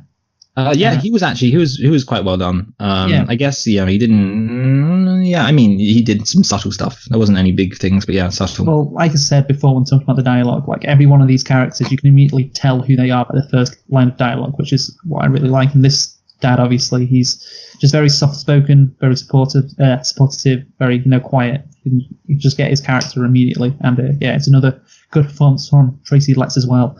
So we got Lucas Hedges as Danny O'Neill. Okay, Luke, there's something I've been meaning to talk about for a while, so I want to talk about Lucas Hedges. I found out recently, well, relatively recently. He's gay. No, basically, there are film reviewers out there who really don't like Lucas Hedges, and they don't think he's a good actor. And this brings me back to my essential point, which is, I think, okay, so first of all, have you heard of the whole Ben is back thing for Lucas Hedges? No. So basically, Lucas Hedges' dad is a director. I know he comes from a wealthy family. I do know that. But basically, he made a film called Ben is Back with Lucas Hedges, and there's a bit where somebody calls Lucas Hedges young and handsome. And I think, it needs to be said, I mean, so when we originally did Manchester by the Sea, one of the nitpicks was that Lucas Hedges is written to be this, ladies' man who's got two girlfriends at once and two other girls fawning after him in one scene. And we both are in agreement. Lucas Hedges is not an especially handsome person. And of course, you brought up at that point the fact that Lucas Hedges is in Lady Bird and plays a love interest. And what did I say? Do you remember? You said, if I remember correctly, what you said the film was about how she doesn't like Sacramento, and Lucas Hedges is written to be an attractive kind of guy in Sacramento, and the fact that he's written to be an attractive guy is reflective of the fact that Sacramento is such a crap place. Yes, exactly. Yes. And I kind of agree with that. The only thing that I wanted to say about Lucas Hedges is that I actually think that he was a perfectly fine actor in Manchester by the Sea. We've reviewed so many Lucas Hedges films. Manchester by the Sea, it doesn't really count, but Grand Budapest Hotel, he hardly said anything in that. But also Three Three Billboards Outside of Ebbing, Missouri. So it was a fine actor in all of those films. In this film, it was the first time that I saw his acting, and I've said this before, I don't really notice acting, but I saw his acting and thought there was something off, and it was the scene where he talks about being gay. And yes, exactly the same for me. You saw, yeah, and that's the thing, I guess, because that thing, like I said, I'm not that good at picking these things up, and it was, conspicuous that he was not. Well, here's the thing, like, emoting convincingly. I said this before, what movie did we do with Lucas Hedges in recently? It was Three Billboards. Yeah, and I said, like, I think with him, he's just got a very disingenuous style of, like, acting. Yeah. He can't act in a drama or dramatically because he just, like, when you talk, like I say, it just feels, like, disingenuous, like, he's not really meaning it. It doesn't actually believe what he's saying, and that works for, like, comedies and stuff, but not, like, when you're trying to have a dramatic moment. And when he was talking to Cerise... No. Oh, what is it again? Saoirse. Fuck. I'm just looking at her name. It doesn't look anything like Saoirse. Yeah, you know what? I see. That's the thing. The trick is to not look at her name. let me look at her name right now. Yeah, if you look at her name, it just makes no sense. There's no H. Surely there's got to be a H in Saoirse somewhere. There's no H. It's a mind bender. Anyway, but that's why I say, you call somebody Saoirse, it makes people think about them a lot more. Okay, so yeah, he's giving that speech on how he's gay, and it just sounds so unbelievable. And it's like, I was thinking, okay, this is not good. This doesn't sound good. And you brought it up, so it clearly wasn't just me. Yeah, I mean, that's the thing. Like, I'm kind of, it's funny to me that you brought it up. I mean, yeah, like I say, I think that picking out bad acting isn't necessarily. I say on one hand, I don't think it's my strong suit, and the other thing is, I don't think that I'm usually I usually give people some leeway on bad acting and say, hey, sometimes people act strangely. But, well, yeah, I mean, that's the thing. The fact that you and I both brought it up independently, and also I've seen other people bring it up independently. And that's the first time I think in this series that in this podcast that we've ever actually really pointed out bad acting, or at least bad acting in a very good film. Yeah. I don't know. Yeah. Yeah. Like he can't. He's got to play a character with like a sarcastic edge to him. Yeah, I mean, it worked in Manchester by the Sea. Yeah, exactly. Yeah. Something about the Boston accent, especially, that's kind of just like feels a bit instant. Like, hey, what are you doing? No, that's not Boston at all. But if I could do a Boston accent, I would be able to perfectly illustrate. There's something just naturally aggressive about the Boston accent and people from Boston. This was not the best character for him to play there. Unfortunately. Anyway, we've got next up Timothée Chalamet as Kyle Schiebel. Whatever, who cares? So yeah, this is the guy who, as you said, is the anarchist. Yes. I love this character so much. Yes, he's a very entertaining character. I love him, like the way he's just, when they're talking about sex and he just starts going on about the Iraq War. Yeah. Oh, it's and so I like the line about kind of like phones and how phones, like, oh yeah, you can't, the phones are going to spy on you, and soon everyone will have one. It'll be a disaster. I can imagine if I was his age growing up in that time, like 2002 to 2003, like I'd probably know people like this. Yeah, exactly. It reminded me of the Mos Def lyric from Mathematics. Nearly 40% of Americans own a cell phone, so they can hear everything that you say when you ain't home, which is, of course, a conspiracy about the government tapping people's phones. But, of course, the line 40% of Americans own a cell phone is a very dated statistic, and I think that rap probably double is from the early 2000s. So probably about double right now. So now they can hear everything that you're saying when you ain't home. I love this character. I love the way Timothée Chalamet portrays him. He really is an incredibly good actor. This and what was the other one? Call Me by Your Name. Call Me by Your Name. In fact, I would almost say, in some way, I mean, I don't know. I'd have to. In some way, this almost felt like slightly better acting. No, I don't know. That's the thing is, it was like this time it was playing more of a character. So yeah, that's the. I guess the thing is, in a way, like what I like about this is it proves that Timothée Chalamet does what a good actor should be able to do, and what I suspect, for example, I've forgotten his name already. Lucas Hedges. Yeah, Lucas Hedges can't do. He's getting a rough time. Yeah, which is play convincingly different characters. So you can see them in one film, and because that's the thing, the Timothy McVeigh's character in this film is completely nothing like his character in. Wait, what did you just say? So I think it just said Timothy You McVeigh. just said Timothy McVeigh. I had to. It's because I don't know, Timothy Chalamet, Timothy McVeigh. Oh, that's great. Timothy Chalamet. I would like to see Timothy Chalamet in a biopic about Timothy McVeigh. I think Do you that would be remember very that fun I made about Timothy Chalamet? Timothy's Shall I Be Gay? entertaining. That was great. One of my best moments. Yeah, the thing is, his performance in Call Me By Your Name is just so layered. But this one is great. So I like I say, I like this because it kind of indicates that he is capable of playing genuine characters who seem different, and that's really good. And and obviously his character is kind of just funny, but there's also some sort of stuff in it. I'm surprised that he didn't mention 9/11 actually. What? That it was an inside job. Jet fuel can't melt steel beams. That wasn't a meme to like 2014. Got to give him some time, but he definitely would be on. I'd like to see him as the person who created the origin for jet fuel can't melt steel beams. That would make me appreciate him more. He's definitely a Bernie bro. Yeah. Or maybe he went to Trump actually. Maybe he switched to Trump. I think I don't know. Yeah, and now he's part of the Yang Gang. Where do you think he was in 2016? Do you think he was more Trump or Bernie? Sorry, I tell you, I know who he was in 2012. Who was he in 2012? Ron Paul. Yeah, you know. 2016. I think he was. I do think he would have been a Bernie bro. I don't know. He seems. I think the thing is, he seems very kind of like. I feel like he says he's an anarchist. And I know, but and the thing is, I think. I think you've got to have a level of hatred in you to like Trump. Yeah, people exactly. seem to have that in him. He seems so mellow. Also, I think the fact that he has had sex means that he would not be angry enough of an incel to be. Good point. Trump. Yes. Yeah. Okay. So is that interesting? Every incel who has sex turns into a Bernie bro. Yeah, exactly. That's it. Maybe that's what happens. So we've got some other characters like Julie, fat girl, and even like Sister Sarah, Father Leviach. Don't know how to say that name. Miguel McPherson, that's the brother.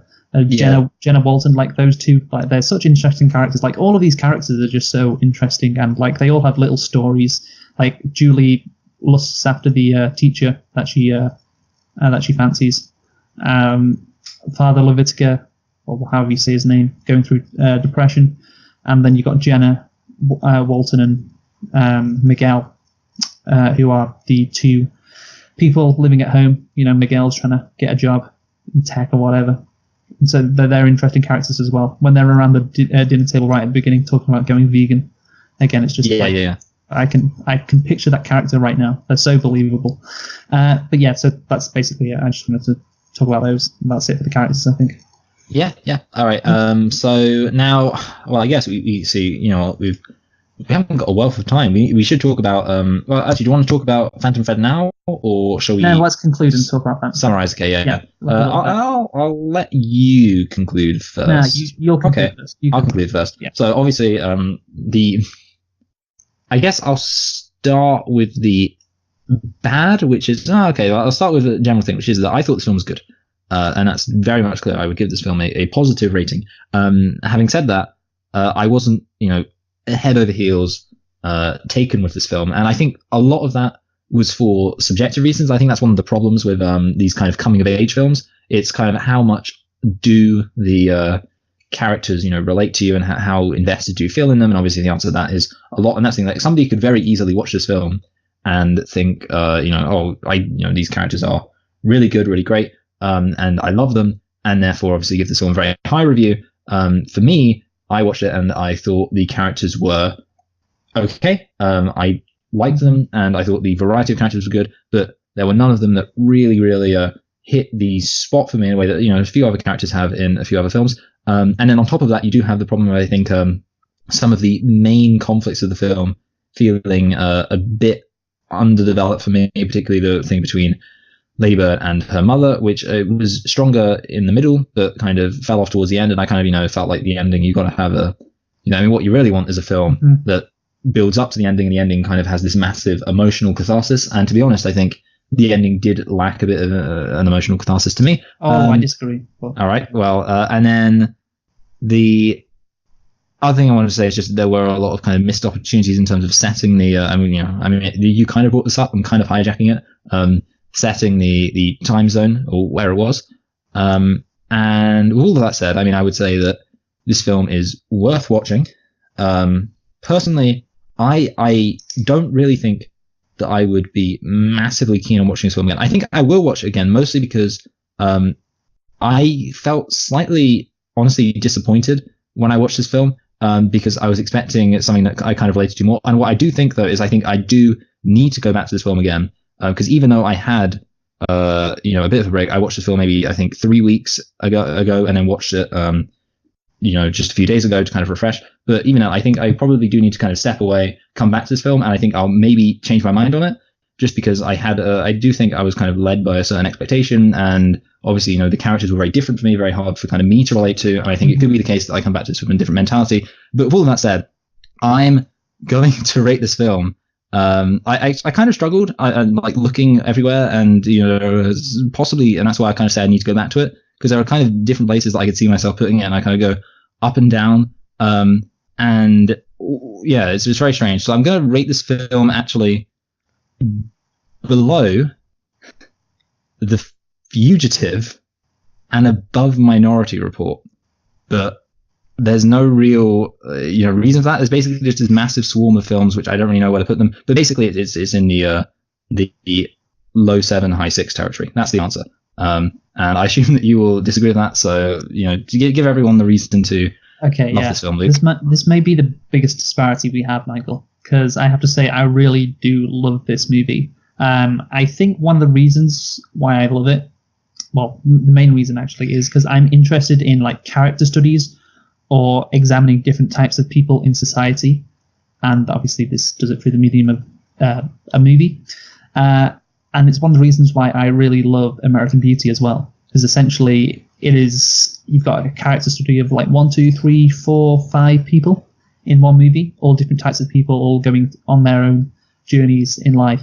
So that's why I love that movie. And again, this isn't that, but yeah, it's not got 5 people, but yeah, like I said, it's a character study of Lady Bird, examining how she feels about this stage in her life.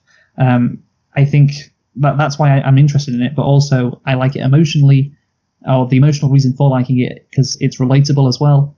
And I think that's the reason why many people do like this movie as well. That's the sense I got from just reading reviews of this movie. It's a really great script. I love all the characters and all the lines of dialogue. I really do. And also, obviously, the journey that she goes on, rejecting her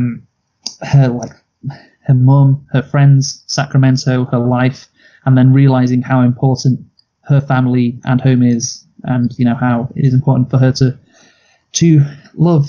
And she realizes she does love Sacramento. I don't think I haven't seen that in a lot of coming of age movies. Like I think that emotional climax at the end, when she does have this epiphany of, what, I really did like Sacramento and I am going to miss it, and I do appreciate where I come from. I think in a lot of these movies where like you've got a small town person looking to get out, like you don't have that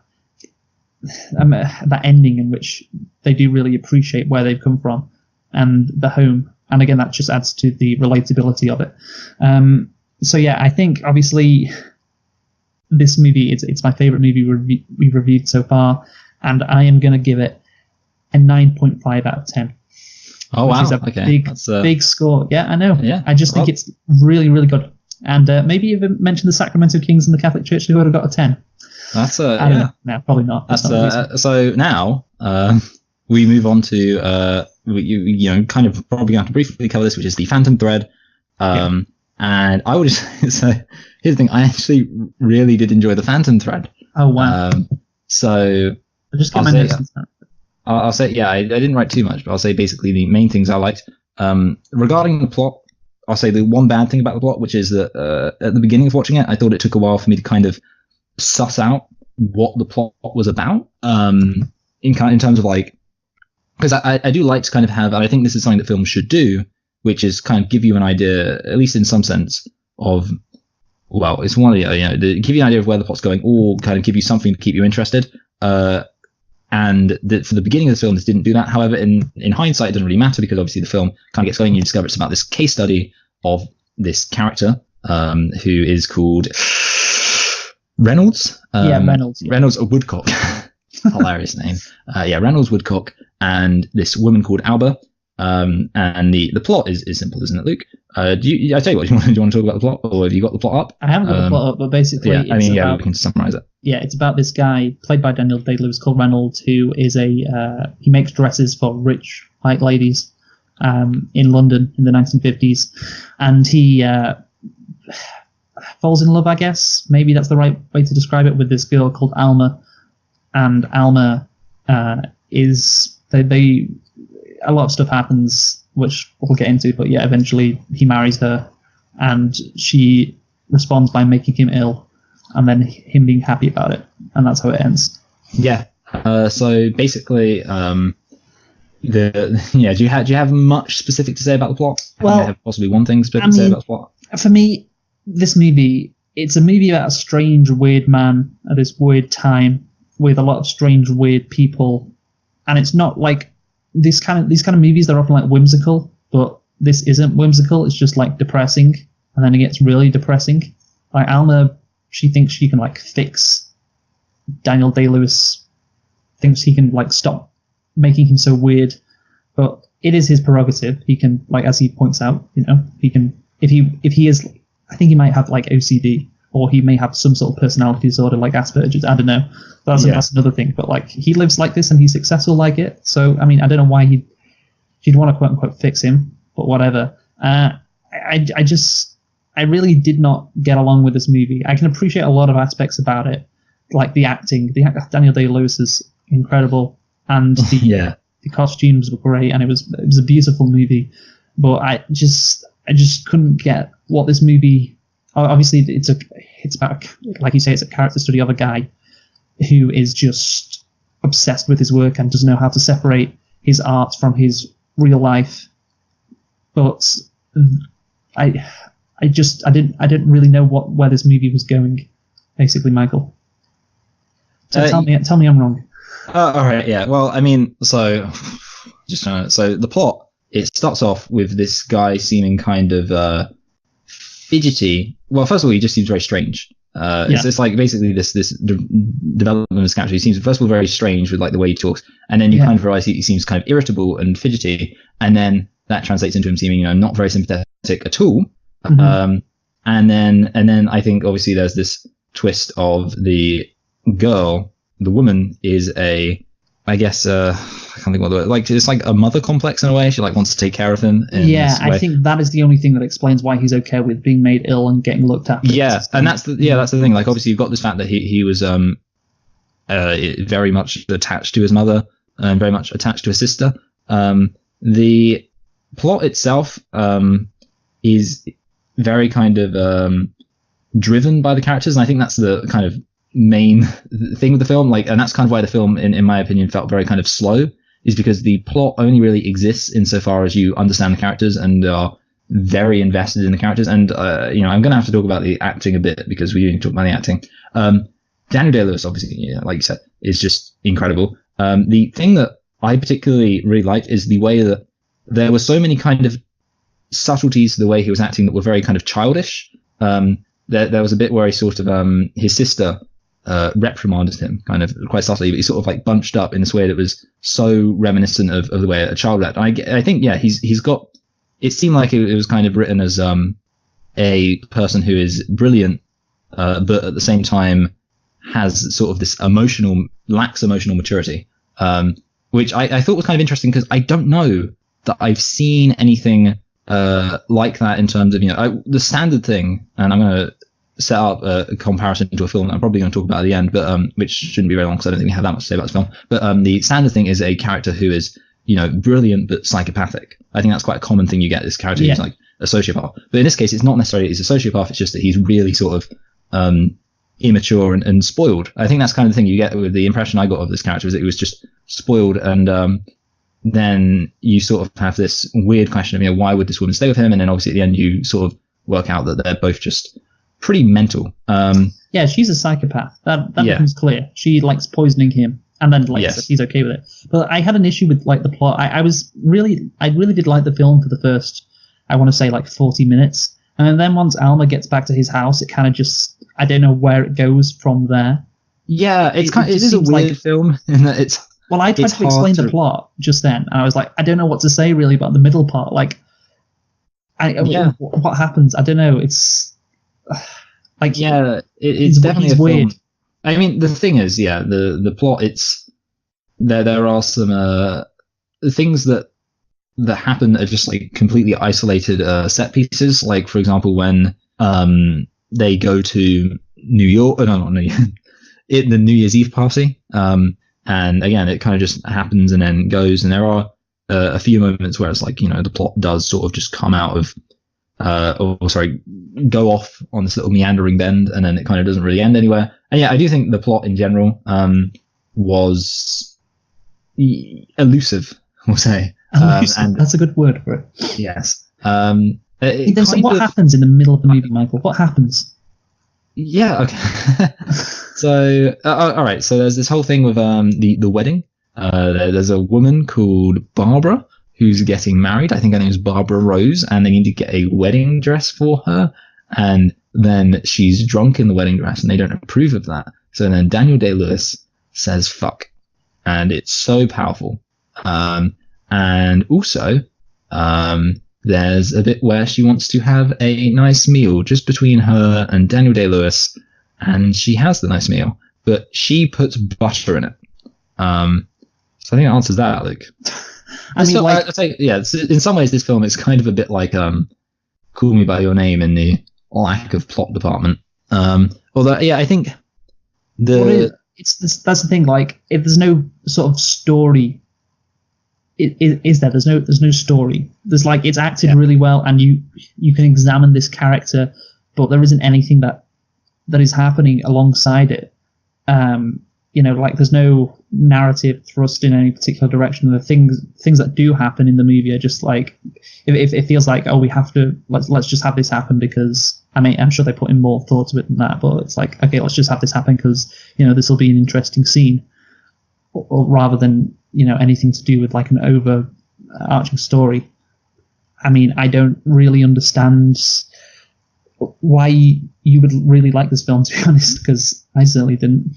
I mean, honestly, like it's a film where it kind of does just come down to the acting and the kind of, I guess. See, here's the thing. I would think in a way it's kind of a counter, and to it's kind of different, but because number one, I didn't like this film as much as you like Lady Bird, and also at the same time, I will admit that Lady Bird had more objective things in its favor than this film. Yeah. So in this case, it was kind of just that I found it very interesting. I think the word I used to describe it after watching it was intriguing, and that's kind of my opinion. And here's the thing, Luke. It was intriguing for the first 40 minutes, but then, like I said, once Alma gets back to the house, then it just like, okay, where does it go from here? And it doesn't go anywhere.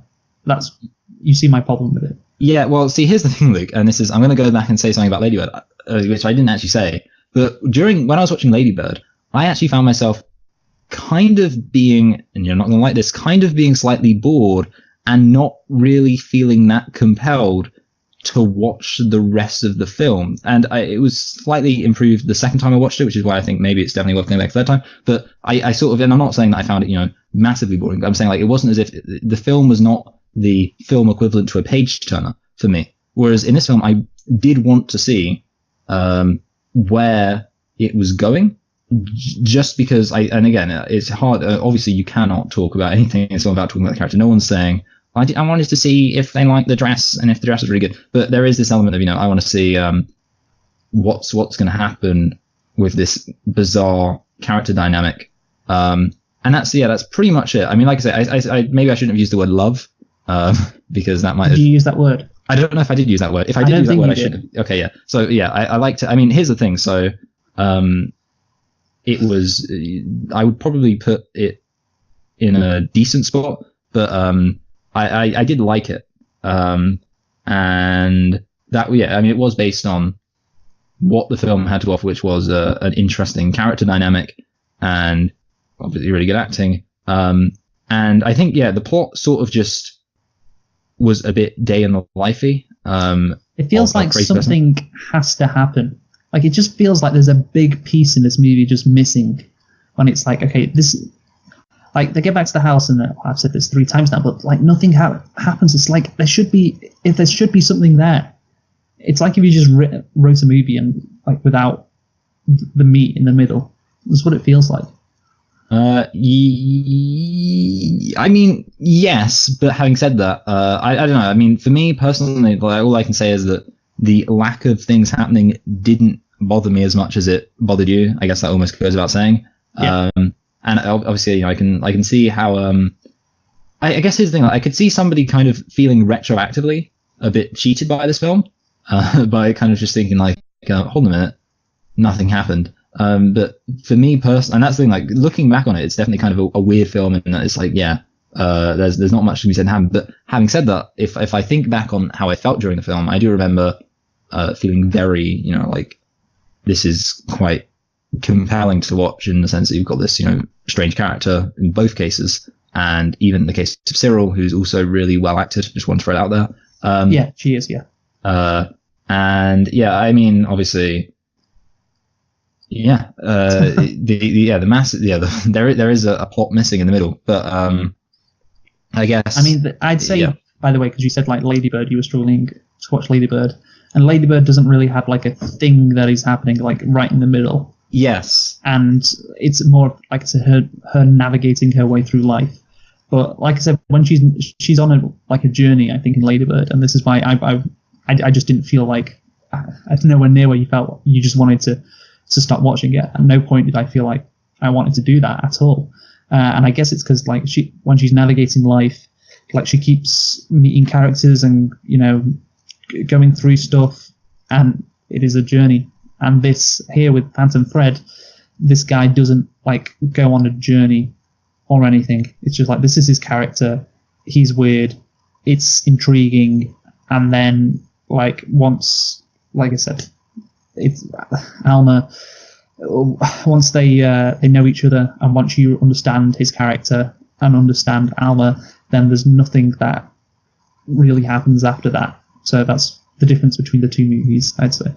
Well, I definitely agree that in terms of like plot, the obviously I've forgotten the name of the Lady Bird had obviously more plot like element or subplots in it and things like that, and obviously there was a general direction it was going in. I think like I agree with you that in a way the characters themselves don't change in this film. What I would say is this is a film where it's kind of like we learn about the characters more and more, and I don't know, you said that you understood, or we understand Alma in, you know, the beginning of this film. I think there's, you know, more to learn in terms of like exactly what their dynamic is, and obviously, you know, I mean, I don't think there was a point up until the end where you could predict, for example, that Daniel Day-Lewis would just be like, you know, fine, poison me, mistress. Yeah, that's a bit of a left turn though. That's the thing, like, about the ending. Like, that's something that happens, but again, I'm just like, wait, what?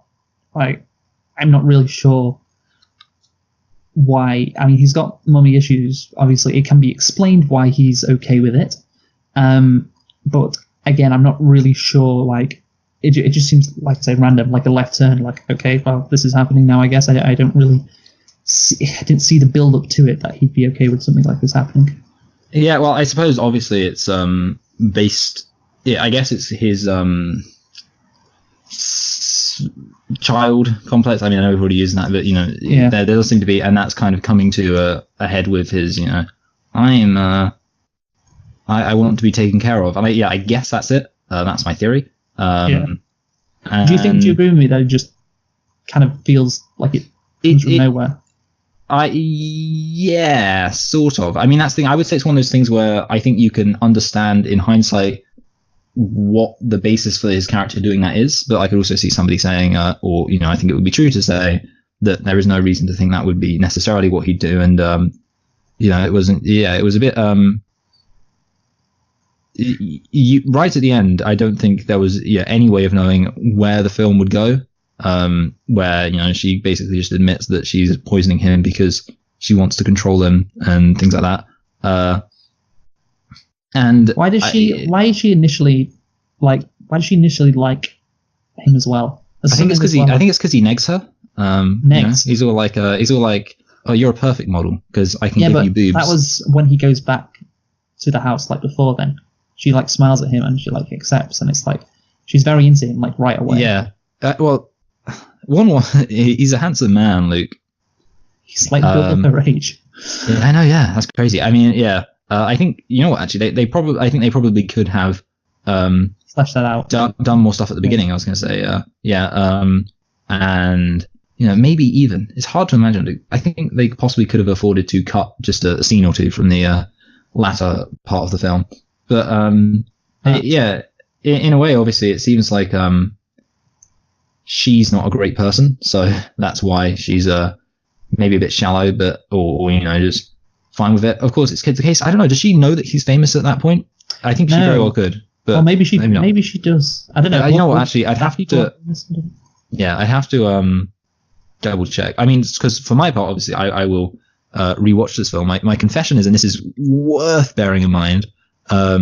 As you'll remember, at the end of last podcast, I had to re-clarify what film we were supposed to be watching. Which is annoying because obviously I did know that Phantom Thread. I mean, in hindsight, the minute you said it, I was like, oh yeah, of course, Phantom Thread, that was nomination. That's a film we haven't done. But I'd forgotten it at the time, so I was like, what's the film we're supposed to be doing? And yeah, the reveal shock reveal is that I have actually only seen this film once, mostly because I knew it would just be a bit of an addendum and an aside. And after the first time I watched it, I was like, okay, I think I can give a decent review of it. But yeah, so I'll watch it again. And again, I may come back. I mean, to be honest, I don't know if it will move that much because I think even though I, say... Why did you put it, by the way, Michael? Yeah, that's the thing. Okay, so I put it above Deadpool and below Black Panther. Yeah, I gave it a 6 out of 10. Okay. In a way, you know what, Luke? I think... Oh, actually, I was going to say no, not at all. I was going to we switched over, but that's not the case at all because no one planned to be the case. But anyway, yeah, so because obviously I gave... suffice it to say that Lady Bird is slightly below Phantom Thread, and I know that you would disagree with that, and I can understand. I think you've definitely made that clear to me in both cases, and it's a situation for me where it is very much my position on the characters. In the case of Lady Bird, I wasn't that interested in the raw emotion of the character dynamic. And some of the most emotionally hard-hitting scenes, like the mother being angry with Lady Bird, were lost on me. And then the flip side is, in this film, I was very emotionally invested in the character dynamic.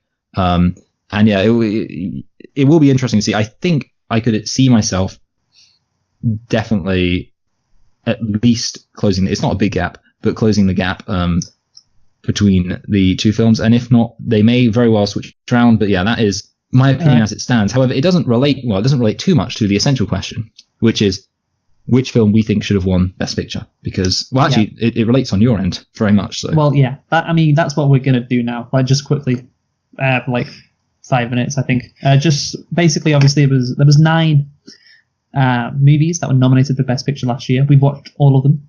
We watched 7 this year, and we watched 2 last year. We watched Get Out and Dunkirk. So yeah, we're just going to go through them now and just see where we rank them all. Have you got a ranking, by the way, or just your best one? Well, I got a ranking based on the fact that I have a massive ranking of all the films we've ever have you reviewed. Located all of the films that we've reviewed? Pretty much. I mean, I have a rough. It's not a massive list, Luke. All right, I'll just go through first then. So out of the 9 movies that were nominated for Best Picture, my number 9 was Phantom Thread. I thought that was the worst. Yes. So I'll do my number 9. I'm 99% sure. I'll have to double check, but I'm 99% sure it is in fact, yes, Dunkirk. Okay. My second worst was Call Me by Your Name. I think I agree with you. Yes, I do. Okay, yeah, those 2 movies suffer from kind of the same thing, don't they? Yeah. Yeah, I mean, obviously the characters and the setting is completely different, but yeah, just a lack of plot, really. Next up, Darkest Hour is my 7th best, or 3rd worst. Yeah, same. Then it's Dunkirk. Okay, so for me, then it's Lady Bird. Oh wow. God, you rank The Shape of Water above Lady Bird because Shape of Water's next for me. Yeah, Shape of Water is next for me too. All right. Yeah, I don't know. Maybe I wasn't that enamored with Shape of Water, so maybe I'll put that down. I don't know. You can decide what you like, Michael. I don't want to pressure you into making a decision. Yeah, well, you know what? I do like to think about. The thing is, it's such a massive list that sometimes I just look at things and I just think it's all a bit messy. Actually, you know what? Oh, we'll talk about that later. Yeah, that's why I didn't like the list idea. Well, you know what, Luke? It's a brilliant idea. It's just not quite there. Okay, next up, so we're into the top 4 now. My 4th best movie was The Post. Same. Yep. Yep. My 3rd best movie was 3 Billboards. So my 3rd best movie, this is great, it was The Phantom Thread. That's just wonderful, isn't it? Yeah. My 2nd best is Get Out. My 2nd best is also Get Out. Wonderful. And my best is Lady Bird. And my best is 3 Billboards Outside of Ebbing, Missouri, which of course isn't surprising at all because that was the only film that I've given a 10. Yeah. Although who knows, maybe if I had a 0.5 system, I'd have given it a 9.5. But I'm not about that, Luke. Well, like I said, like this Lady Bird movie, I really like these kind of movies. That it's my kind of movie, like Lady Bird. Like I said, there are comparisons that can be made to American Beauty, which is my favorite movie. And I know you said you liked American Beauty as well. No, American Beauty is my least favorite. No, yeah, I like American Beauty, yeah. Although it's not my favorite, so yeah. Yeah, okay. And yeah, so three Billboards for me. I think in some sense someone could make a comparison between 3 Billboards and Lady Bird just based on it's a bit of a but I just think it's the journey that she goes on. That's what I keep coming back to, I think.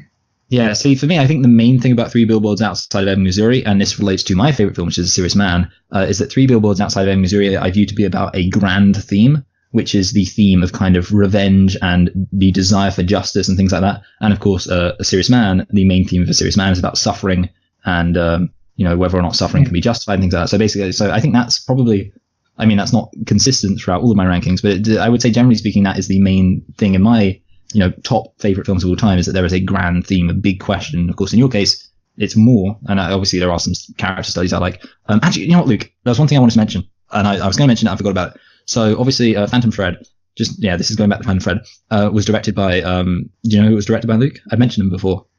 I tell you, I saw it yesterday. I'm not going to be able to remember. Tell me. It's Paul Thomas Anderson. That's it. Yes, Paul Thomas Anderson. And here's the thing. Okay, so I mentioned Paul Thomas Anderson in one of our previous reviews. Now, do you know what review that was, Luke? That was wasn't it when we mentioned Boogie Nights? Yes, it was. I can't remember what review that was. But Daddy's Home. Daddy's Home. That's it. Because we were talking about the whole Mark Wahlberg having a big dick thing. Yes. And you said it all started with Boogie Nights. And I said, are you saying that visionary director Paul Thomas Anderson is responsible for Daddy's Home? But anyway, so Paul Thomas Anderson also had a collaboration with Daniel Day-Lewis called There Will Be Blood, which is considered to be one of the best films of all time. Yes. And there are some, I would say, vague similarities between Phantom Thread and There Will Be Blood. The number one similarity being that there's Daniel Day-Lewis. No, number one similarity being it's about this kind of person who has this thing that they want to do, and they kind of are an arsehole. That's it. It's about this arsehole doing a thing. So in There Will Be Blood, it's about a psychopath, and that's why I mentioned psychopath. It's about a psychopath who wants to start a big oil company. In Phantom Thread, it's about this kid or guy who's clearly emotionally immature who has a dress company. And all I really wanted to say is that I think the similarity. But what does he want to do with that dress company then? There Will Be Blood is a lot better. I just wanted to make that comparison because I thought it was kind of an interesting comparison to make. At some point we're going to review There Will Be Blood, and that'll be fun. Yeah, and just talk about There Will Be Blood. And you said like he wants to create an oil company. Is that what you said? Yeah. So initially, again, he wants to create something. He wants to do something. While this character, just in Phantom Thread, he just doesn't want to do anything. He just wants to continue on in his life. That is just not as interesting. Yeah. Well. Yeah. It's yes. So that's what I'd say. But yeah, I can get where you're drawing the comparison between those. Yeah, I guess from what I've learned with this Lady Bird rating, and your opinions on Lady Bird, maybe I just really prioritize character development and character arcs. I just really like that stuff. That does seem to be a recurring thing. I don't think there are any other examples of it actually happening, which is strange. But then having said that, we don't review that many. We do review quite a bit, but we don't review as many arty films as we review more than Red Letter Media. At least give us that. Anyway, yeah. So but yeah, this went quite a bit. This ended up running quite late. So this is going to be a long one. Yeah. Yeah. That's what anyway, she said. A bit like Mark Wahlberg's dick. Fucking hell. Damn you, Paul Thomas Anderson. So we have been selecting and reflecting on Lady Bird and all of the 2018 Oscars. And that is it. No more Oscar-nominated movies until we do it next year. And of course, we may review movies that have been nominated for Oscars, but that is for other reasons. Because for example, Pulp Fiction, and we're doing that because didn't Dumbo win Best Picture? Maybe it did. Actually, it probably did. I mean, how many good pictures were there in 1941? Actually, no, Citizen Kane. Oh, sorry, I meant Best Animated Picture. There we go. Oh, did they have that back then? I think they did. I thought, I don't know. I'll look it up because I'm curious. No, we'll look it up. No, there's no point. We'll look it up when we actually do the thing. No point making this review longer than it needs to be. Yeah. So we're doing Dumbo next week, yeah? Yeah, it's going to be fun. Oh, good. And then after that, I just thought we're doing Aquaman on April 1st. Great. Great. So who have you been, Michael? I've been Michael. And I've been Luke. Thank you for joining us. We've been reflecting on Lady Bird, a bit on Planet and Fred, and the whole of the Oscar